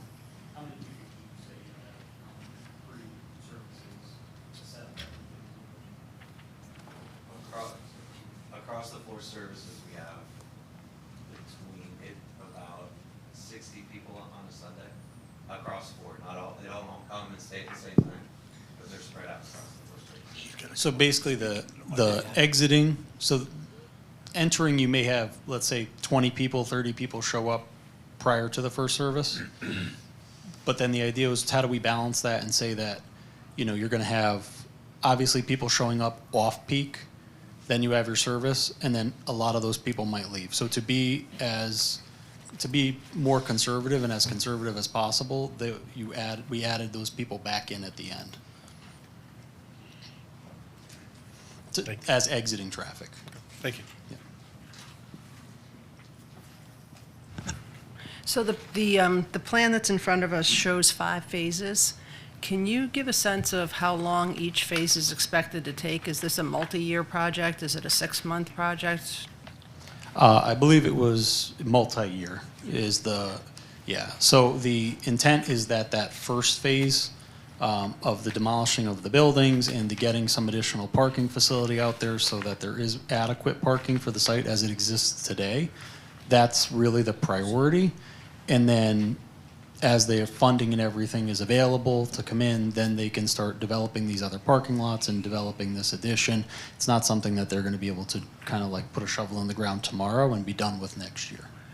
And so as this construction's going on, I certainly imagine there'd be some disruption to the surrounding area. You know, dump trucks or whatever's coming in and out in addition to just regular services. How do you plan to manage that so the residents, you minimize disruption to the folks who live in that area? So what I would say is that in all of our kind of preliminary discussions about this phasing, it would be something that you're not going to be having construction. Obviously, construction wouldn't be occurring on the weekends. It wouldn't be occurring when the services are going on, obviously, because you cannot have that much traffic and then commercial traffic all mixed together. But the idea is that they would treat it essentially as any other kind of commercial project. So fencing to, block off areas to protect people from coming in and out or of that nature. And then we do have, again, existing site driveways. We proposed erosion control measures at temporary entrances and exit location so that the main entrance isn't getting utilized anyway. And that also has adequate site distance.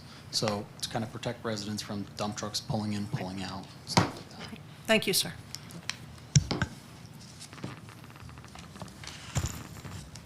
Just quick, on your map, you had the 10-mile river. Yep. I thought the 10-mile crossed between Marion and Mixville and went up to Mixville, and that was the headwaters. This is just a drainage area from the wetlands behind the Notch store that comes behind Pear Lane. I don't think it's named the 10-mile river. It's not an extension of 10 Mile River? You're calling it that. It's not the 10-mile river. Okay.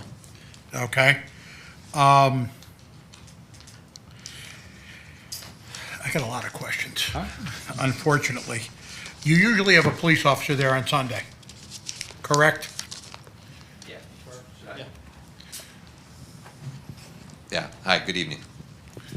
Yes, Your name, we please? have, For the record, your oh, name. yeah, my name's Chris Green. I'm the executive pastor at Cornerstone. Okay, thank you.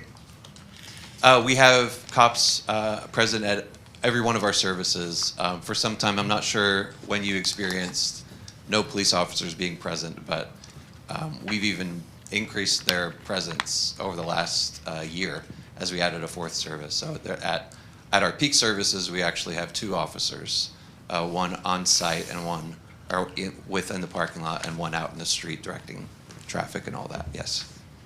I've gone by there many times, I know you do, but I just want it out for the record. Yeah.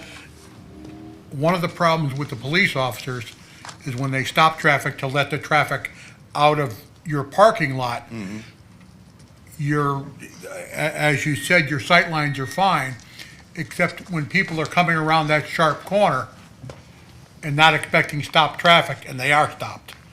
And now that your traffic is going to come out opposite Highwood Manor or whatever, Bayberry, Knoll, I go by old names because I lived in that neighborhood most of my life. Oh, yeah. So,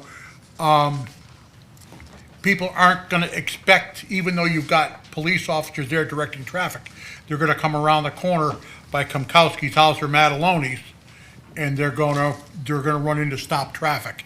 I see that as a problem. Have you done a habitat survey to see if there are turtles? In one of our, I'll let the pro Go ahead. answer that one. So only the wetlands, the soil scientist actually being out there, he did not see any turtles in any of the area that we were discussing doing any work. And he actually noted specifically that where we're kind of limiting our work to is the areas of the banks of that, and not getting into the kind of where it starts to flatten out into the wetland, which primarily would be where those would be found. all right, because in some of our previous applications for other properties, we have required that. And we have required instead of, as you say, silt fence and one of them burrowing under, because if I'm not mistaken, that whole area is gravel, or a loose sandy material, that we've actually required them to put turtle barriers up so that they couldn't cross during construction. As a matter of fact, we went so far as to monitoring them, where they actually captured the turtles and monitored the turtles during construction. I don't think we want to go quite that far, but we have done it before. We're going to keep the public hearing open, obviously, because there's a lot more information that we need. With the additional traffic that you're putting in, is this going to become a major traffic generator under state regulations? I don't believe so. We have asked the actual traffic engineer from Fuss and O'Neill to be available for the next meeting. Unfortunately, he was not available for this one, but he should be able to answer more of these questions in more detail than I can at that time. Okay, well, please make sure that Absolutely. he has the answer to that question. I think that's critical.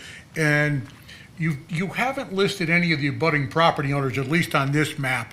Have you notified the abutting property owners on the backside of what you're calling the 10-mile river? Yes, all the property owners have been notified for the. public Everyone has been hearing. Yep. notified? Yep. Okay. And the one that's going to be affected the most would be the home, I'm going to say east of the property. Is there any barriers or anything that you can put up between your parking lot and that existing home? You mean to the south, the one down on this side, or? Well, east, the one close towards the notch. Does that help you at all? Same side or opposite side? Same side. Yeah, at the end of the south part. So down? Yes, down. Okay. How would you like to address, I mean, they Yeah. don't seem. No, we've had conversations with Okay. the owners, yeah, so they're fully aware of the plan. I would just note that the land slopes up considerably at that point too. The abutting property is much higher than the one that we Yes, just they are. purchased. Yes, yeah, so. Okay, thank you. And actually, to that point as well, we've actually, since in discussion with the town engineer, actually added a small wall there as well, so that the slope coming from that property back down toward the parking lot is reduced, and now there's a small retaining wall there.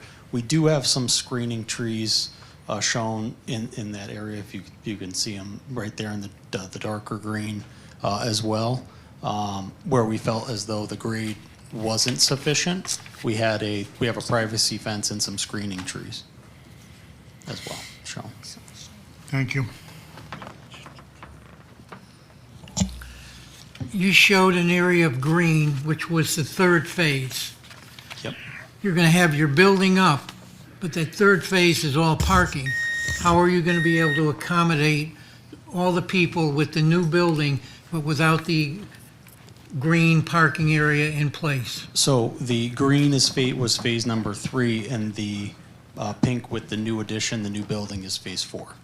So effectively, they tear down the buildings, build temporary parking, build all of the stormwater infrastructure for the bulk of the site in that new addition, not building that addition though. They're building just all the stormwater infrastructure.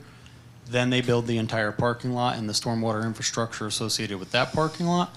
Once all of that is complete, then the new building construction, so that Thank you. obviously that's, yep. Now with two separate driveways, entrances, now will there be two sets of police officers when that's open? I believe that there would have to be, yeah.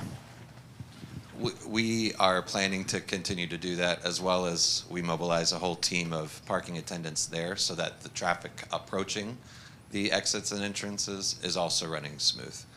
So our plan is to continue that. The question was, are you going to, with an additional entrance, curb cut to the street, will you have additional police officers for the second parking lot? I'm sorry, yes, I intended to say yes. The plan, that is the plan, yeah. Thank you. Any further questions from the commission? Any questions from the general public? All right, we'll be keeping this public hearing open. Thank you very much. Motion to adjourn, public hearing? Any discussion? All in favor? Aye. All opposed?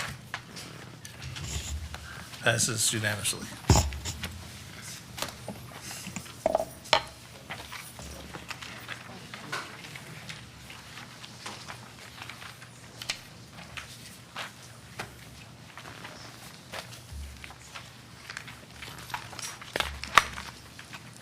This was the 16th. Okay, gotcha. So this will be 16th. We already have a quorum, we've already done the pledge. I'll accept the motion on the minutes. So moved. Any discussion? All those in favor of the approval of the minutes, say aye. Aye. Without, it passes unanimously.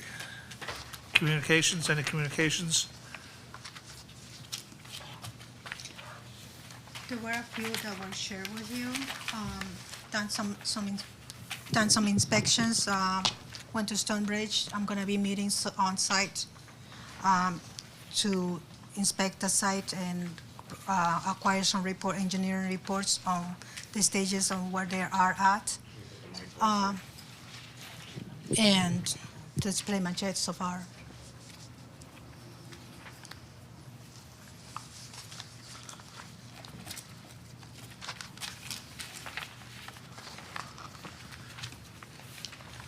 Under any unfinished business? Under new business?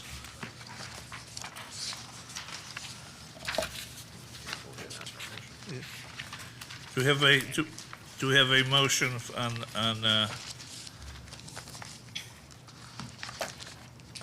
the Kiampi zone change petition? Motion for the zone change, yes. It was shared with you. If I can provide it to you. Is this for Kelly Farms?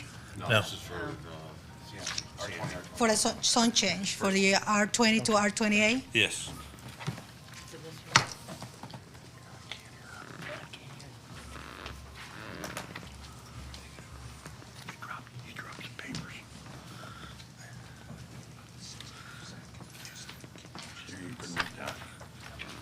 Yeah, I have that.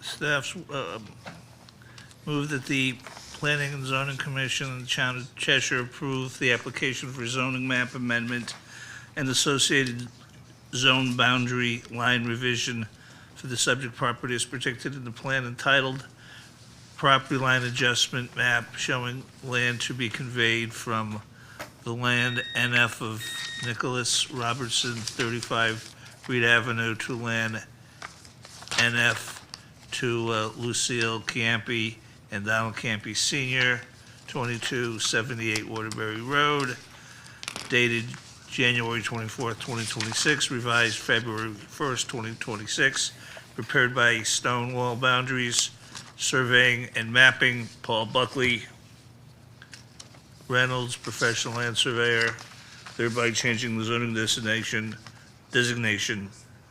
of the subject property from the R20 residential district to an R20A residential district in accordance with the Cheshire zoning regulations.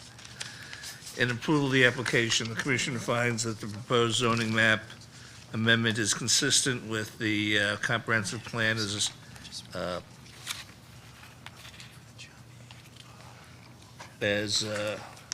bodied in the Cheshire zone regulations. The proposed amendment is consistent with the goals, policies, and recommendations of the town of Cheshire. Plan of conservation development, the proposed amendment establishes a logical and defensible zoning boundary that corresponds to the approved property map line adjustments and promotes orderly administration of the zoning, town zoning map. Although the subject property has historically been utilized for commercial purposes, the requesting zoning map amendment does not authorize, expand, or modify commercial use of the property. Any existing use of the property shall remain subject to the applicable provisions of the Cheshire zoning regulations governing legally existing uses. The uses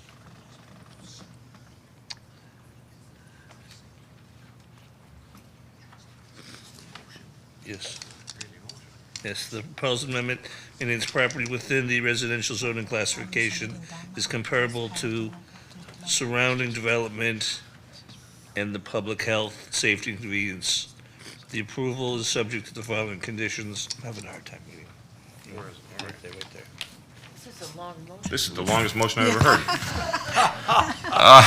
The approval of the zoning map amended and associated zone boundary line revision shall not become effective until the approved property line adjustment map has been filed and recorded in the office of the Cheshire Town Clerk. Upon recording, the applicant shall provide written notification to the Town of Cheshire's Assessor's Office so that the town assessor and mapping records may be updated accordingly. The chairperson or the chairperson's designee is authorized. Is that part of the motion? We're going to simplify this. We actually, it's the zone changes in the entire tax lot. That's really the motion for the entire tax lot, for the property of 35. Do you want to get it? Yes. Yeah, this is pretty confusing. This is This is I was concerned when I heard this, and Yeah. may I sit for a moment? I'm sorry. Yeah. I just wanted to make clarification. Mike Checkarulli Law Firm representing the applicants. I just wanted to clarify that, the entire purpose of this is to rezone 35 Rita to allow for proper lot coverage, and we're not looking to just rezone the piece that's being lot line revised, which is the way I read, or way I heard the language of the text.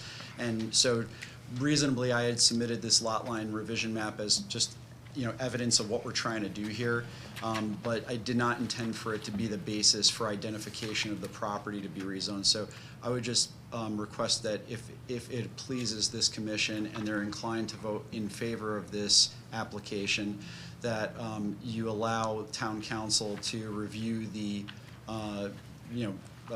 resolution and identification of the property to include the entire tax parcel for 35 Rita, rather than referencing conditions associated with the lot line revision. Can we, that's the testimony that you gave. Can we just change the motion to include the whole piece of the property? Yeah. Yeah, let's just do that now. Why bother going to the council when you could, you gave that, your testimony tonight was for the whole piece. Yeah. This is a long Yeah. motion, but. I think I made it more confusing by submitting the lot The line line revision revision. map with Well, this and then- unless anyone else opposes, let's just Yeah. make the motion to include the whole property, rather than just the change of the lot line. That's a motion, I second.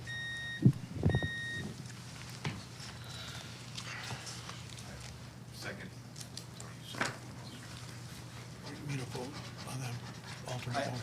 I would just also point out, I don't know, as a matter of law, if you can condition zone changes on other matter. This is a legislative act. You need to take action saying that you're passing a zone change. Typically, you wouldn't, I mean, my personal, I would defer to town attorney, but my personal opinion is that, if you're gonna rezone the property, you take action at a hearing, it's not subject to additional conditions in the ether that, because the zoning map is essentially amended by your legislative act at this meeting.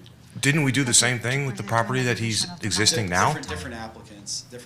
I don't think so. I think, I can guarantee you they're different applicants. It was Don Jr. and Ellen, his wife. but same family, sorry, same Correct, family. It's the same family. But that we did it there, so why can't we just do it here? You did not apply conditions on that approval. Okay. I recorded the notice of approval, so I know what it says. Can you draw up a motion now to change it to the whole property for, or maybe draw it up now, we could table this and go to the next one, and then have a motion for it after? Happy to review with the town attorney, sure. Is that possible? If We work on it. if it's pleasing to the commission, that's fine with me. I mean, wouldn't we rather just see it done all at once tonight and not have to, yeah. Instead of having these Yeah, so let's jump to Kelly's Farm and then One go section. back to it when they're done. Mr. Chairman, I'm going to recuse myself from Okay. Kelly Farm, but I am going to sit here. Do we have a motion for Kelly's Farm? I don't know. Do we have a motion for Kelly's Farm?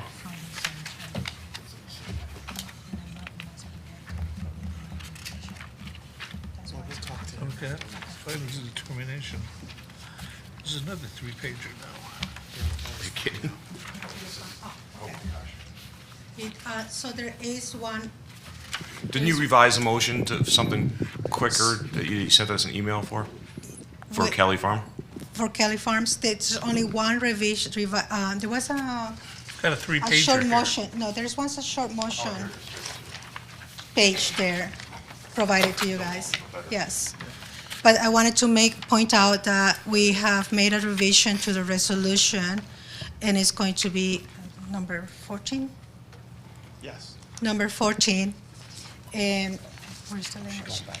And the language is going to say, if I can read your writing. Out of the text amendment. Out of the text amendment. So as a condition of a special permit approval, 60% of the total acreage of the lots which contain the 25 contiguous acreage in common ownership or leasehold must be subject to a restriction prohibiting development by easement, conveyance, or of development rights or any subsequent equivalent, provided that such restriction should not apply to construction of a permanent indoor event space.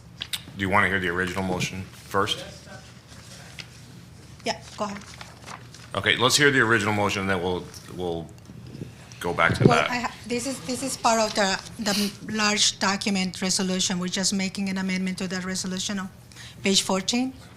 And then you have the short version of the motion for Kelly's Farm. So read the motion for Kelly's Farm, and then that will be afterwards? Yeah. Okay.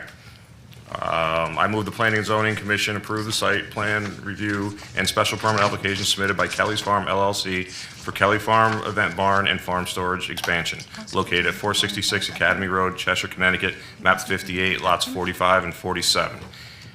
In support of this motion, the commission finds the proposed redevelopment is consistent with the applicable provisions of the Town of Cheshire zoning regulations and the Connecticut General Statutes 8-2 and 8-3G. Represents an appropriate redevelopment of an existing agricultural/commercial property and provides improvement to the site, including construction of a new event barn, expansion of the existing farm store, parking and circulation improvements, pedestrian enhancements, stormwater management, landscaping, and associated site improvements. This approval is subject to the findings and conditions contained in the resolution of approval dated, is it today? What is today's date?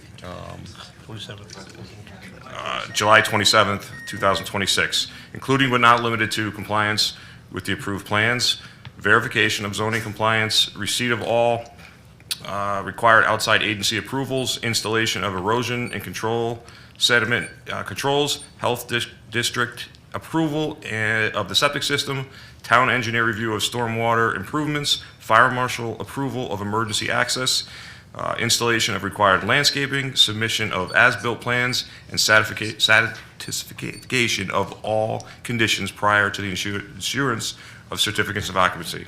I further move that commission adopt the resolution of approval, including all findings and conditions contained therein as the formal basis for this action. Now, is there something you're going to add before we? The only change is that we are making the change on the resolution to section 14, the section 14 of the resolution. That's pretty much it, that I read before. Okay, so Yeah. I moved it. We need a second. Second. And Any discussion? Any discussion? my discussion would be, did you guys go through that and everything is correct with that? Is everything set with number 14? Yes. Yeah, okay. I'm going to support the motion, although I really question the parking, but since staff has indicated we conform to our regular zoning, I will support this motion. I'd like to thank Mr. Cunningham and his team for, the last couple months, and I know that it'll be a good thing, and they will take care of any, hopefully minor problems that come up, so I'll be in support of this. I will also be in support of this, and thank you for all the work everyone's done. I too intended to vote favor of it, particularly, the single most important issue on this for me was that the farm be maintained as for agricultural use. And otherwise, I think it's going to be a wonderful addition to the town. I'm very happy to support this. I believe this is going to be a great event. I hope that the town supports it also. I know the town is going to support it, and good luck in the future. Well, I'm not going to tack on what everybody else said, but when I saw the renderings of the building also, and what you've agreed to through the hearings and everything else, thank you. Thank you for listening to the public. Thank you for addressing their concerns. I remember after the first meeting, the applicant came in and he addressed not only the questions that were here, but he went online and did research and answered everybody's questions that they had online also. So kudos to you for that, and good luck. Ditto. I also plan to support this as a fellow farm owner. I love the idea that you're looking to maintain the farming, the community, and the things that people here treasure and value. And I think the renderings are absolutely lovely, and I think it's going to be just a wonderful addition to this town. So again, I plan on supporting this. All those in favor, say aye. Aye. Opposed? Passes unanimously.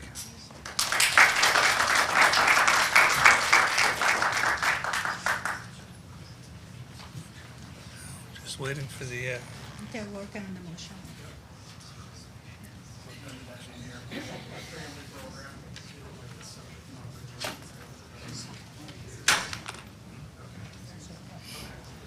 Can I have a quick question while we wait? Are we going to need to have a hearing in August?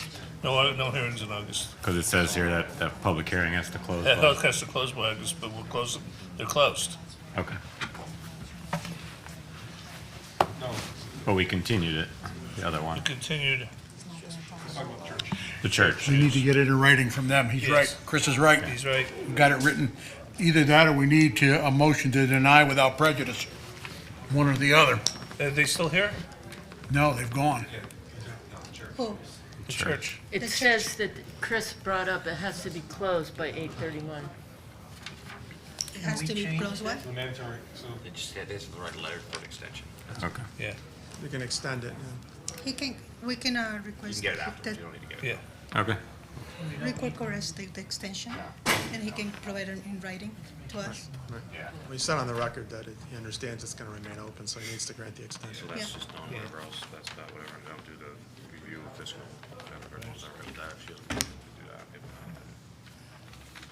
Well, yeah, while we're relating, the last order of business is the review of the fiscal year capital budgets and annual. Is anything has to be done with that? Usually we give our motion to approve what was done on our part of it.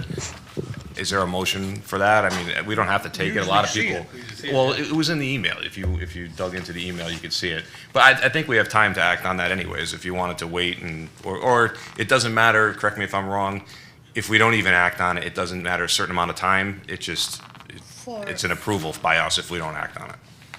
For the town council, it has to go to the town council. That's why we're reviewing this, right? For the capital budget. Budget, for the capital budget. So I think in the past, some people were against it, and we just never voted. No, And you're not right. voting on it just gives them an approval. I mean, we Yeah. could vote on it if we want.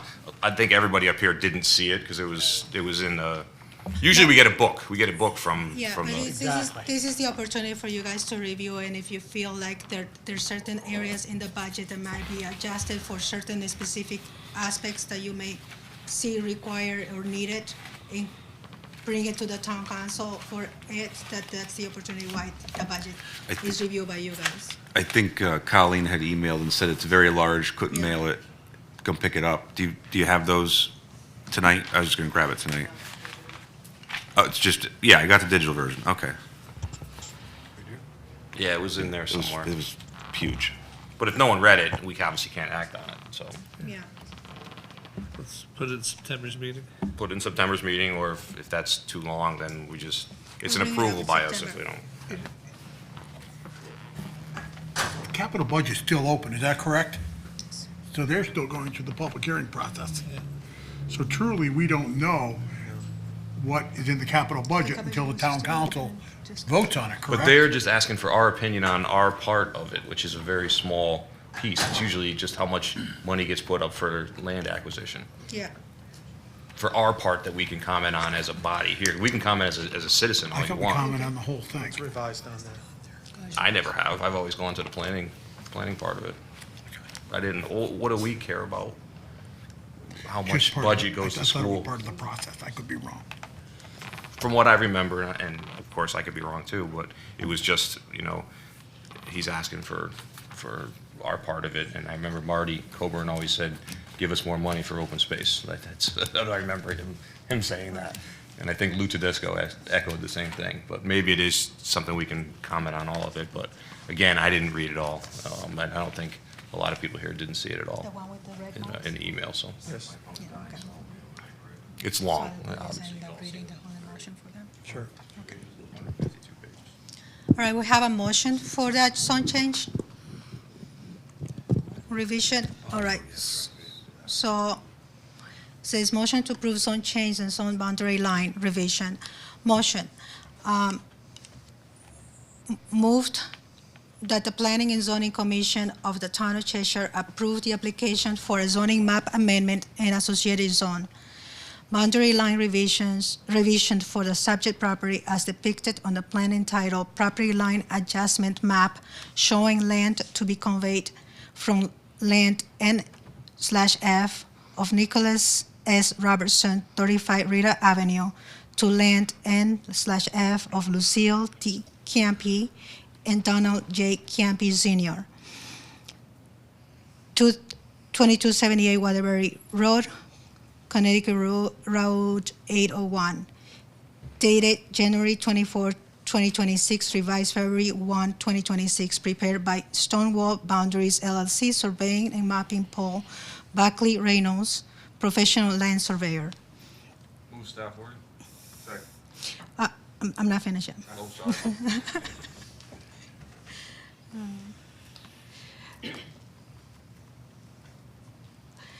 Thereby changing the zoning designation of the property subject property located at 35 Rita Avenue, map 14, lot 31, from the R20 residential district to the R28 residential district in accordance with the Cheshire zoning regulations. In approving the application, the commission finds that, 1, the proposed zoning map amendment is consistent with the comprehensive plan and embodied in the Cheshire zoning regulations. The proposed amendment is consistent with the goals, policies, and recommendations of the Town of Cheshire Planning, Conservation, and Development. The proposed amendment establishes a logical and defensible zoning boundary that corresponds with the approved property line adjustment and promotes the orderly administration of the town's zoning map. And although the subject property has historically been utilized for commercial purposes, the requested zoning map amendment does not authorize, expand, or modify any commercial use of the property. Any existing use of the property shall remain subject to the application's provisions of the Cheshire zoning regulations governing legally existing uses.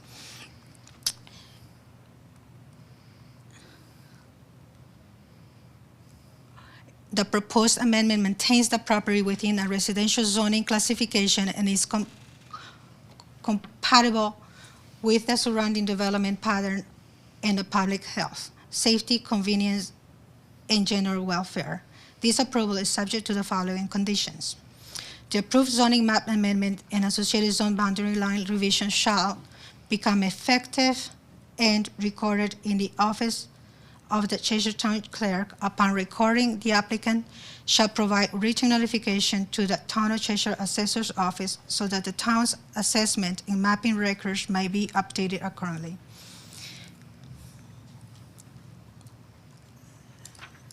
Now, you can vote. Second. Second. Any discussion? I'm opposed to changing the zone. Maybe I haven't been here long enough to understand why we would want to change the zone. I've heard the discussion. I'm still opposed to it. I've been to the site twice to look at it, to rethink it. Still opposed to changing it at this point. I'm open to hear your discussion and maybe change my mind, but as of now, I don't see why we need to. If there's a water issue, it can be resolved in an R20 or R20A. It's a drainage issue. If it's beyond that, you're granting things that aren't currently granted by doing this. At least that's my understanding.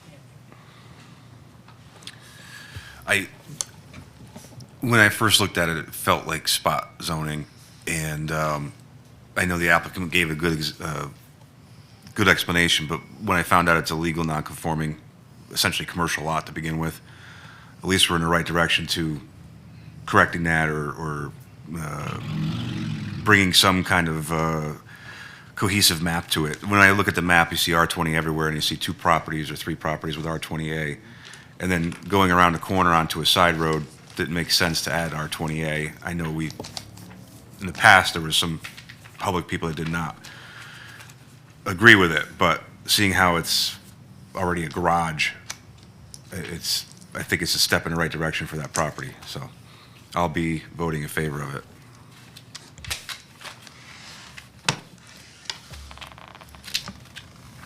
I think Jim's right on his points. I will be voting in favor of this only because most of the buildings that were up there were pre-zoning, so they're grandfathered in, and I think it's just maybe cleaning it up a little bit. So I really don't see a big problem with it.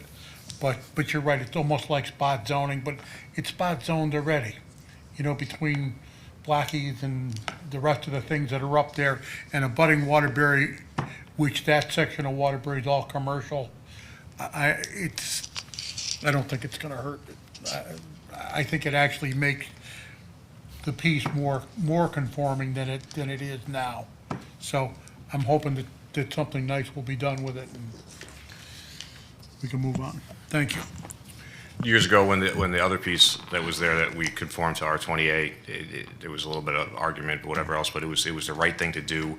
It's a beautiful piece. They've done a very nice job with it. I don't think extending it one more. I agree with you if they were asking for it somewhere down the street just to do something with it. I just believe it's a little extension to the nice looking property that they have there, and it cleans up a lot of things that in the area that they have. So I will also be voting in favor. And a review of the things of all that was in front of us, I think the reasons to vote in favor of it outweigh the reasons to vote against it, and therefore I'm voting in favor of it.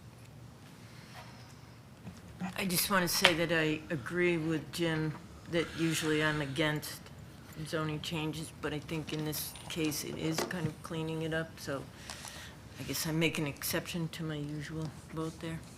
I'll be voting for it. Anybody else? All those in favor? Aye. All those opposed? Nay. Motion passes 8-1. Motion to adjourn? No, don't we have- We have a separate, we have another meeting. So yeah, motion to adjourn this meeting. Executive session. Hold on. I have a question. So prior to Michael leaving, we had discussed at multiple meetings. I can hear you. Prior to Michael leaving, we had discussed in multiple meetings the Highland Farms, the new building across from Byron's, and the right turn lane. They didn't follow what was agreed to at the public hearings, and as part of the application. It was supposed to be a very high restrictive, where they could only make a right-hand turn, where you couldn't make a left-hand turn. We've gone up there. You can easily make a left-hand turn. Michael said that that was going to be taken care of, and I just want to get an update on it. Because again, we were very strict in the wording of that approval. And as of today, you can still make a left-hand turn out of there. You're talking about North End, right? Cross Environs. Yeah, Yeah. okay. Every time I go by there, I think of you. Yep. So I'd like to get an update on it, because again, when we talked about it, we talked about Hartford Healthcare, and we put that stipulation in, but the state overrode us. And what we said with this one, doesn't matter what the state says, the fire department says, or anybody else says, it's got to be high, it's got to be restrictive, where you can only make that right-hand turn. And they haven't done it. Did they get, did they get their, what do you get it, their? CO. Yeah. Yeah, people live, there's people in there. So that's actually, we said they couldn't do that, right, until, so it has not gone as we had put. So can we look into that? Yeah, so So you're an saying, enforcement officer needs to go out. so you're saying that this was a condition of approval that needs to be Absolutely. verified and confirmed, and that the right-hand turn, was a must that they need to follow, and no left-hand turn should occur on that area? Yeah, the curb, when we talked about it at the public hearings, you can listen to the meetings, Will this, and look at the minutes. my concern is that, will this be, it's almost like it's a traffic patrol, and will this be something that, It's a ZEO issue. ZEO issue, Yeah. okay. If it's a condition of approval that's not That's being gonna become- complied with, you okay. investigate the condition of approval and whether it's being complied with. If it's And not again, being complied Michael with, said you that enforce it was being worked on. I don't know what that means. Yeah, and the last time I think I brought it up a while back, there was a CO for a couple of the buildings, but not all of them. So I don't know how that plays into it. That's, I remember him saying. Yeah, that yeah. It was partially CO, and they wouldn't complete them until. Yeah, because the other thing too was a pull-in for school buses, which they did do, along with the sidewalk. There's a tiny little dent there. Yeah, it's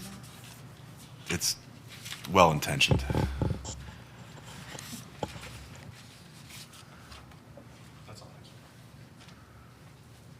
And like to call to. Motion to get adjourned, yeah. Yeah, we got to adjourn the motion to Matt made a adjourn. motion, I seconded it. To adjourn the regular meeting. All those in favor? Yeah. All those opposed? Thank you, appreciate that. All right, now we will opening the Aquifer Protection Area Agency public meeting.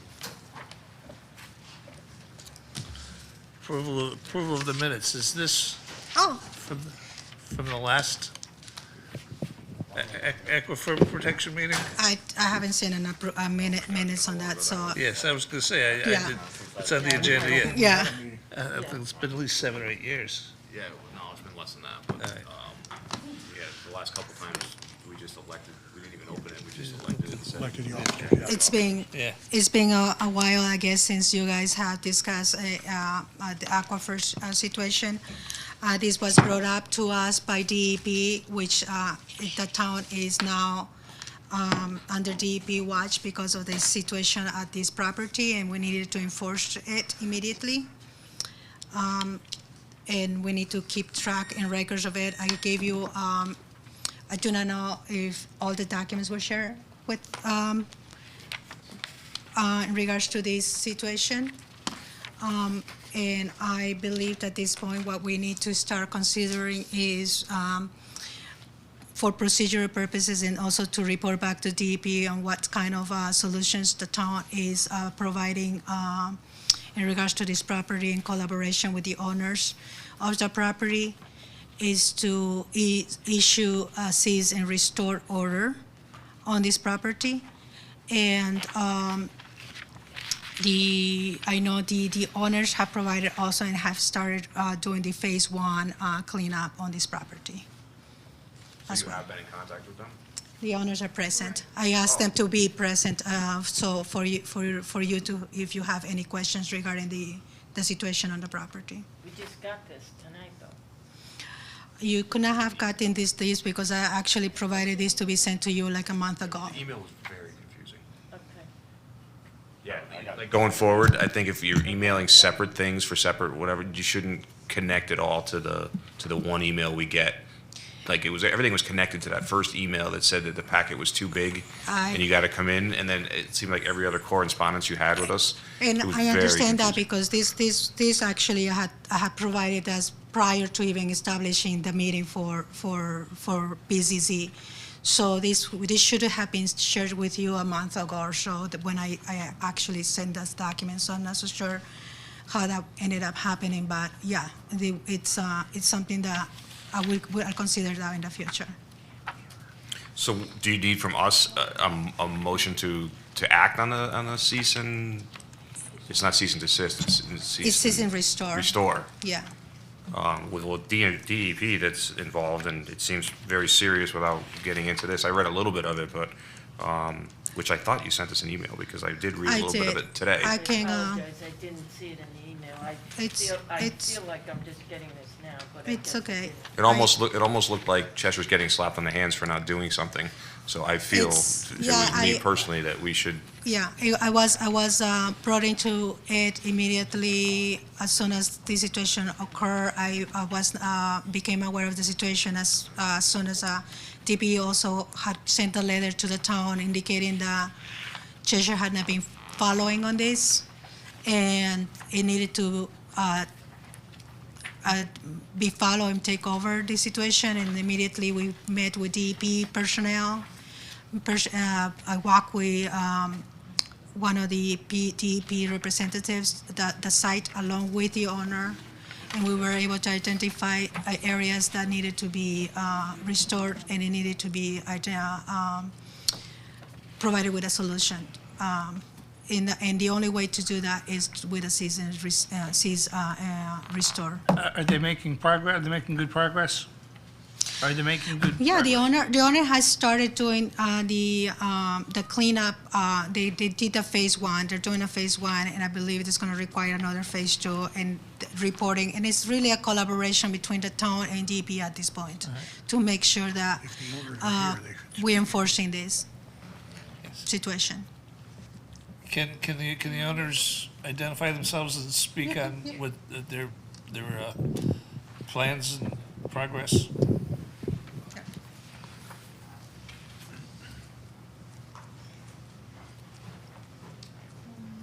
Hi, so I'm Sean Florian. This is my wife, Beth Florian.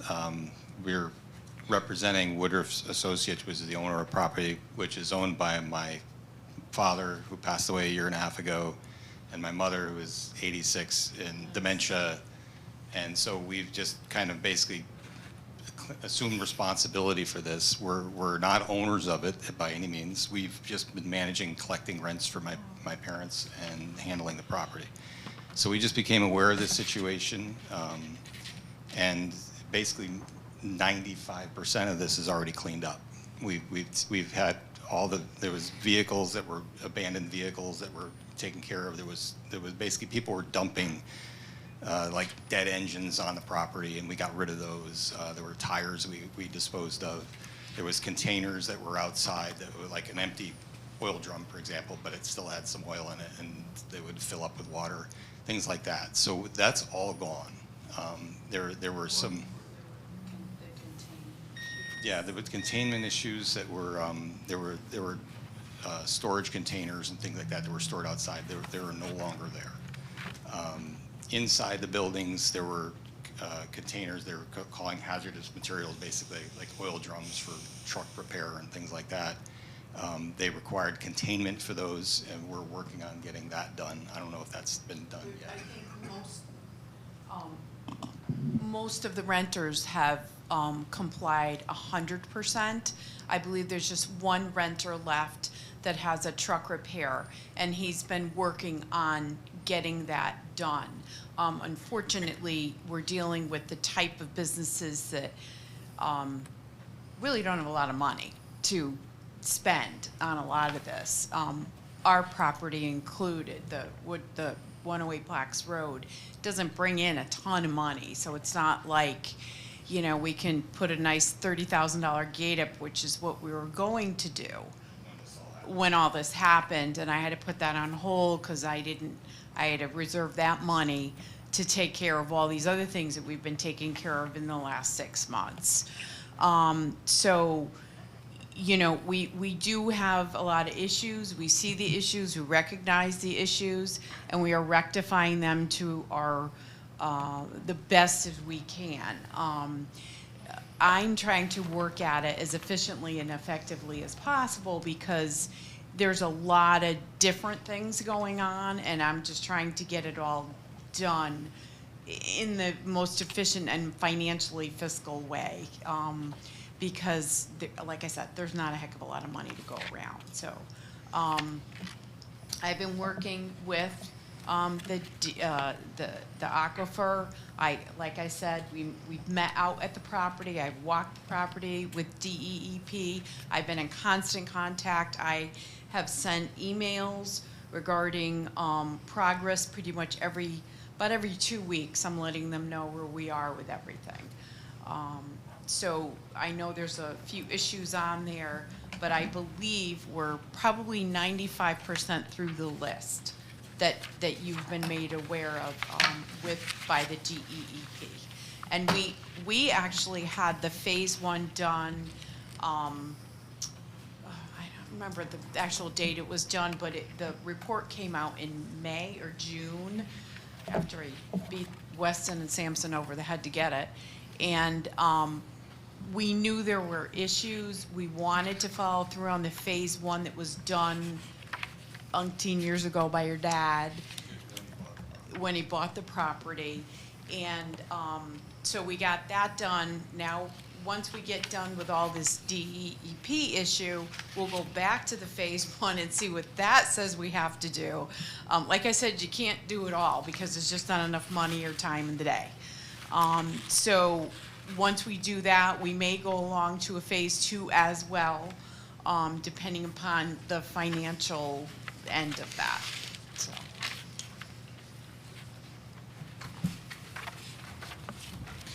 So you have a phase 1 that was done, so you have a baseline. We have two. The one that was done probably 15 years ago, and then we just did a recent one In June. Okay, so, but you do have a phase, you do have a baseline, so we know where you started. Okay,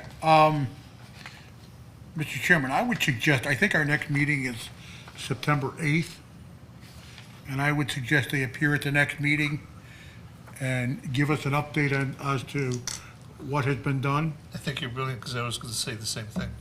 Okay. September 14th. What about action, though? Do you think we should take action? Like the town, I think the town wants us to take, as an aquifer protection agency, I mean, it's nothing against you, but we haven't done anything yet. Well, they've cleaned up 95% of it, is what they said.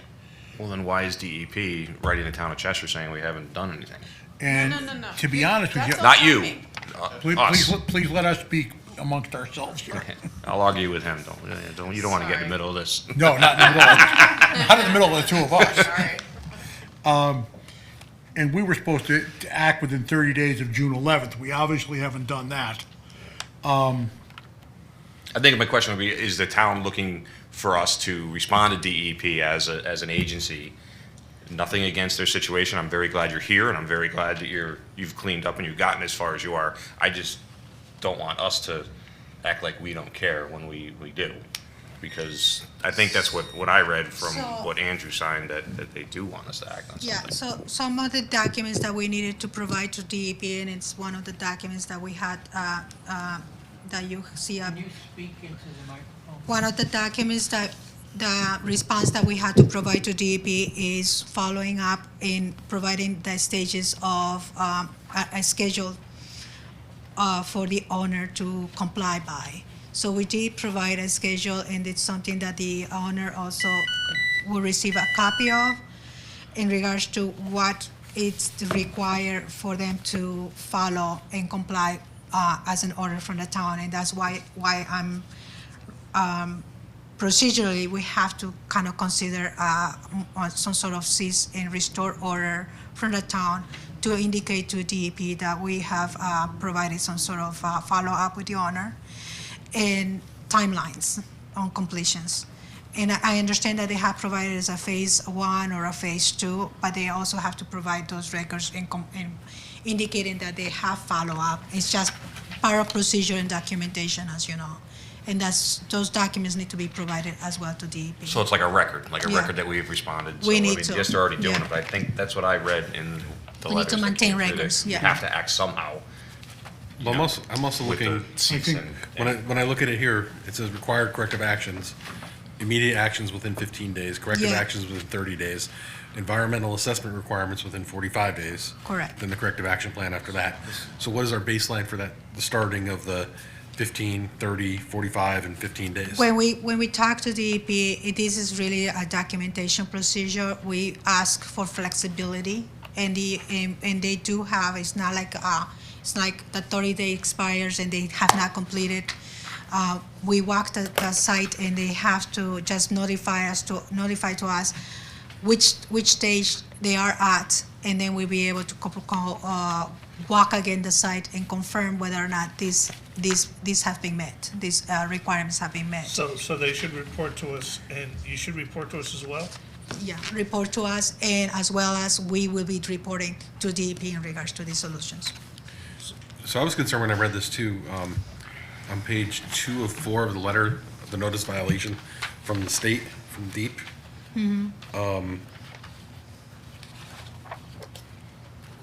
Item B, enforcement action, the penalties up to $1,000 may be assessed for each day of the violation. Is that to the folks that own the property, or is that to the town? Person that owns the property. This letter is not made out to the owners. No, it's made out to the town. This is to the town. And That's why I'm asking that. This this was addressed to Sean Kimball and to Peter Talbot. As a notice of violation, the town is in violation. the town is in violation because it had not been following up on this situation from being brought up like a year ago or so. I'm not so sure when this was brought up to the town. So when this came to my attention, we had to take immediate action due to this violation. And immediate action was, first we contacted DEP, had the conversation, then we had to I had to draft this timeline and documentation on how we were going to monitor the situation for a resolution with the owners. We walked with the owner, DEP was present.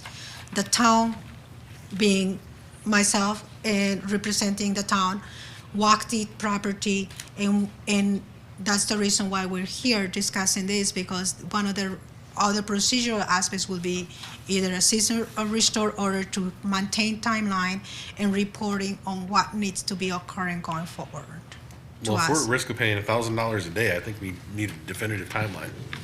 And this was the risk. The risk Maybe, was, yeah. not will be, But- maybe. But now we are following up. We are on the radar with DEP, and I've been following up, and this is after this meeting, this week or tomorrow, I'll be talking to DEP and saying we had the meeting, we discussed with the Aquifer Committee, and Aquifer Committee is determining what at this point. That you need a cease and restore order. I mean, that's your first action right there. I mean, I don't think it affects you guys. I just think it's something we have to do, and we should have done it a long time ago.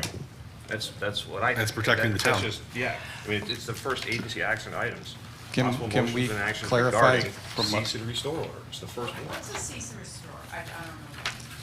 So a cease and Nothing to do restore with fixing. order is when the lot has been found in violation, and you have expanded to areas that were not to be expanded towards, like if you went beyond the inland wetlands, for instance, or you went beyond the aquifer and the aquifer has been disturbed entirely, you need to restore the area to its original We have not done state. that. We have not There has interrupted the been aquifer. there has been some areas that look disturbed and that's for you to prove to us, and that's why it's the record. This has not come up at all yet. As far as all they're talking about so far has been, there's been things on the property that need to be removed. and which we've done that. They haven't said anything about disturbing the aquifer, which we have not. That's why we locally, that's why we were brought, that's why DEP brought it to us locally, for us to be able to go investigate the situation and enforce the situation. So at this point, what we are doing is trying to make sure that we are sending you a cease and restore order, and it will be for you to prove to us whether or not those things required restorations. You're gonna have to have the expert prove to us that the aquifer is untouched and is not contaminated. This is 100% new news to us, okay? So you just said there needs to be an investigation. Did we send anybody out to see if there was a violation of the aquifer and provide direction to these folks? I sent pictures to all of you in regards to that, and in regards to DEP found them to be under violation and contamination of So disturbing the violation of the aquifer protection. Aquifer, it came from aquifer specifically. John, if I may. Go ahead. So Yeah. it appears that the state said, hey, you're not doing anything about this. Right. And these pages here, Town of Cheshire Aquifer Protection, excuse, et cetera, et cetera, et cetera. This is the cease and restore that should go to them. Yeah. And we need to agree to it as a aquifer protection agency, Correct. which it looks, I read it, it makes sense.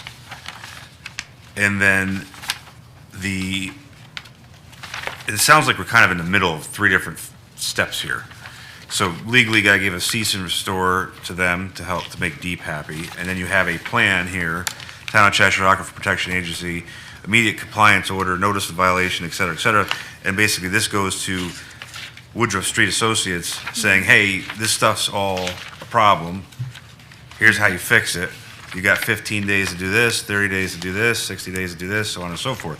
So as an agency, we're just supposed to make a motion to do this, issue a cease and restore, and issue a corrective compliance order. Is that accurate? You got it. So do you folks know what you're supposed to be doing? That's why the letter needs to be sent out to them. No, because every phone call and every email I get, you've been very helpful. She was out at the property, we Yep. discussed a lot of things. It's a government agency, the DEP. So are we. You, Yeah. I just got a phone call the other day from someone I had never talked to, and she was talking to me from DEP. Another one. Another one? And I said, but wait a second, and I emailed her and you and Melissa Feinstock today, Oh, saying, okay. you guys need to talk, because she said, oh, I probably just don't know what's going on. And I said, well, shouldn't you, because you're the DEP.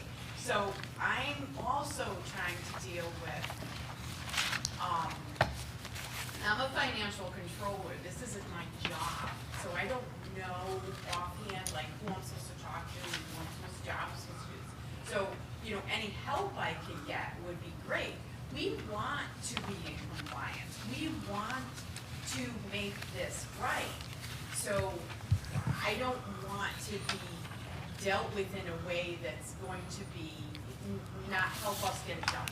So the DEP, I don't really understand, I'm stuttering because this all drives me nuts. So we have to test and prove to you that your aquifer is okay. There's, But Don't you regularly test the aquifer? why, It's what your do we have property. to do to test, to make sure the aquifer is okay? I mean, So how are we giving these folks the resources that they need? And when I say resources, direction on who can help them comply in a way that we expect them to comply. That's what the letter In is this- kind of guiding them in a way. Yeah, but To provide them So- with the guidance, but that is the way of restoring, is really procedural. And in reality, it's all procedural. They received a letter, And then they start talking, DEP starts talking, they're talking to us, and really the environmentalist is, at the end of the day, an environmentalist is gonna determine whether or not the aquifer is intact. And it's provide us with a record back to us and tell us everything is okay. So- Isn't the phase one the That's why- hiring of the environmentalist Yeah. and saying what is wrong? It- So you have the phase, but. Hold on. But what we're trying to, like I already specified, is part of the record, we have to maintain records and paperwork. So it's really about the paperwork at this point to prove to DEP that everything has been followed up and it's clean up. So, And you have what it takes to go back to the DEP from the We provided the record, but we still have to document For- stuff. for- if it- Okay, so it's been proved then, so I don't have to prove anymore that. I do not know at this point if DEP is satisfied. DEP has not responded to the phase one, whether or not that's a satisfactory result. I mean, so But far. it sounds to me, procedurally, the first thing you do is you have to send the violators The language. the language what's clearly done. And then, because it would make no sense for them to come back and report without a specific list of things that they need to do. That's right. And that's what the action is. I need to be able to send them the cease and restore, where it's gonna provide them with the guidance, and then I can establish guidance on that. So you're gonna, Question. I mean, then I'm gonna, so the first thing you're gonna do is you're gonna write a form, you're gonna, write a detailed, you gonna send that in, or you gonna rewrite it or adjust it? There is a response already to DEP on how we are intending to proceed. What I would like to know is that whether or not you agree with that, or you want to make changes, so I can redraft it, and if I redraft it, then I will have to provide to DEP the redrafted version of this language. Because it's part of the follow-up to DEP, so to let them know that we are following up and to release that violation from the town. so All right, so you're gonna do that, and you want a motion, you want us to, a motion with that exact language? Either that exact language, or if you find it that there needs to be revisions to it, let me know, because I will make the revisions accordingly. Okay. So I just want to make sure I'm clear on this. So, again, looking at what we have in front of us, we have the first step as this, I know, but we didn't make a To motion. authorize our representative to work in conjunction with these people to resolve the issue. Okay, can I That gives finish? her all the Jeff- latitude. Jeff was talking. I'm sorry. Oh, Jeff wasn't I don't think he I heard didn't you. rec- Okay, sorry. The way I look at this, what we have in front of us, that I think it's pretty simple. Cease and desist order implementation. Cease and Cease and restore, sorry. We have to send that out. List the required actions, list the violations, and according to the schedule here, violations, most of them have to be completed within 30 days, a couple of them within 45 days, one is within 60 days. Which, at this point, it seems like most of those items have been met by the applicant. well, then they're good, they can check them off. They can check them off, correct. But have them all, Now, all be they totally need is to check transparent, them have off. everything in front of these folks, so they know exactly what those violations are, what they are done, and like you said, check it off. Yep, that one was done, that one was done, this one wasn't done. And when they report back to us, why wasn't this one done? You had Correct. 45 days or 60 days or 30 days? It's trackability. Right. So we would vote as this, on this letter, which so far looks good. And frankly, since they're standing in front of us, we can hand it to them. Yeah, but if some of some the of this dates stuff have is done, the corrective actions that appear here may have already been satisfied. Which is great. Which is fine. But they need to provide it to It's all us in inclusive. writing. They need to provide it to us confirming, it's like, yes, this section such and such has been completed, has been met. That's what I'm saying. So Yeah. this is just like as if we started from ground zero. These folks have already completed some of the actions here, so why wouldn't the letter simply reflect those things that are left outstanding? would not, because This they should have been have- done preemptively. It's gotta be They complete. have to say they've done it. Because we Yeah. do not have that on the record, and we need that on the record now. Mr. Roman had a question? yeah. Who owns the property? Woodruff Street Associates. Please speak into the microphone, 'cause I Woodruff, can't. Woodruff Street Associates owns the property. Do you own the property? I do not. Neither one of you own the property. No, we don't. My mother is the one who owns Woodruff Associates, and she's I 86 years old. understand, with you've dementia. said that, so Are you the agent are you the agent I of am the the owner? POA for my mother. you don't. That's what this is what I was trying to get at. Okay, thank you, John.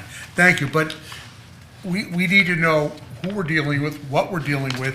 Yes, now that we know that you legally represent your mother, I'm trying to figure out, was your mother ever legally served? If she has dementia, she wouldn't have known she was in violation. Right. Therefore, there's a little leniency here as opposed to, all right, let's just hammer them. This was actually Nat who was served, and he was already. He already had dementia. Okay. All right. Now, would someone like to make a motion as to what we're gonna do? Now I understand it. So, There's a legal, And the letter that we got, I mean, and everybody agrees on this, it got to us really late, like it wasn't within the days that it was said to be, and we changed all the dates accordingly. We did talk Yeah, about. so we adjusted the dates accordingly. I'm not sure if that's what you're presenting is the new dates or the ones on the letter. The new. Yeah, so, I mean, we're okay with those dates. And our next, the DEP was very happy with meeting with us like the third week of August, the end of the third week of August, to check progress. And we're already almost done with everything. So I think they'll be very happy with what they see at that point. We met every deadline that has been put out to us. We made sure we met every deadline. Okay, so procedurally, I need to make a motion. I think this commission needs to act on a motion for a cease and restore order for the property at 108 Blacks Road, Cheshire, Connecticut, 06410. Do I have to add anything else to that motion? According to the letter Okay, that was sent. so that's my motion. We have a second. Discussion? just a comment prior to, I would like verbatim minutes to this meeting. Do you want what? Pardon? Transcript, you want transcript? I can't hear you. You want transcript? Yes, verbatim minutes, transcript, but of this meeting, so that we know exactly what was said, exactly what was done, who said what, when they said it.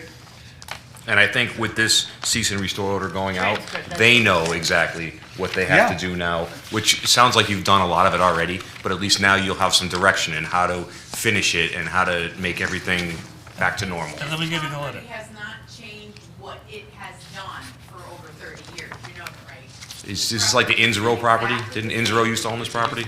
Prior Yeah. owner, in zero. Yeah. In zero. Yeah, it's been a mess for a long time. But this will show you how to clean it up. This guideline, whatever, and it's something we have to do procedurally, and it's no offense to you two. It's just something that has to be done up No, here. I get that. I'm so afraid I know that you've been very communicative. Listen, we actually have a motion and discussion, so we really can't, So let us act on this and then go home and talk about it all you want, so. Well, there's a motion and a second. Yeah. Yeah. There's been some discussion. There's some discussion, any further discussion? Yeah, just one more, sorry. So, again, it's not about penalizing somebody, it's not about going after somebody, it's just protecting the town. Yeah. Yeah, yeah, and giving direction. So I think it's the right move to protect the town. Are you going to make another motion to issue this? Whoa, we didn't No, vote that's on the it. last one. Yeah. Well, I just want to make sure that you do the restore one and then the letter thing. I think the cease and resist allows that to happen. The cease and restore is what they need done. And it includes everything. And that all goes. Schedule, deadlines. The reason why I say that, and this is just a point of order here, it's supposed to be signed by the chairman, so, this thing. All right. All those in favor? Aye. Opposed? Passes unanimously. Motion to adjourn. Thank you. Second. All in favor? Aye.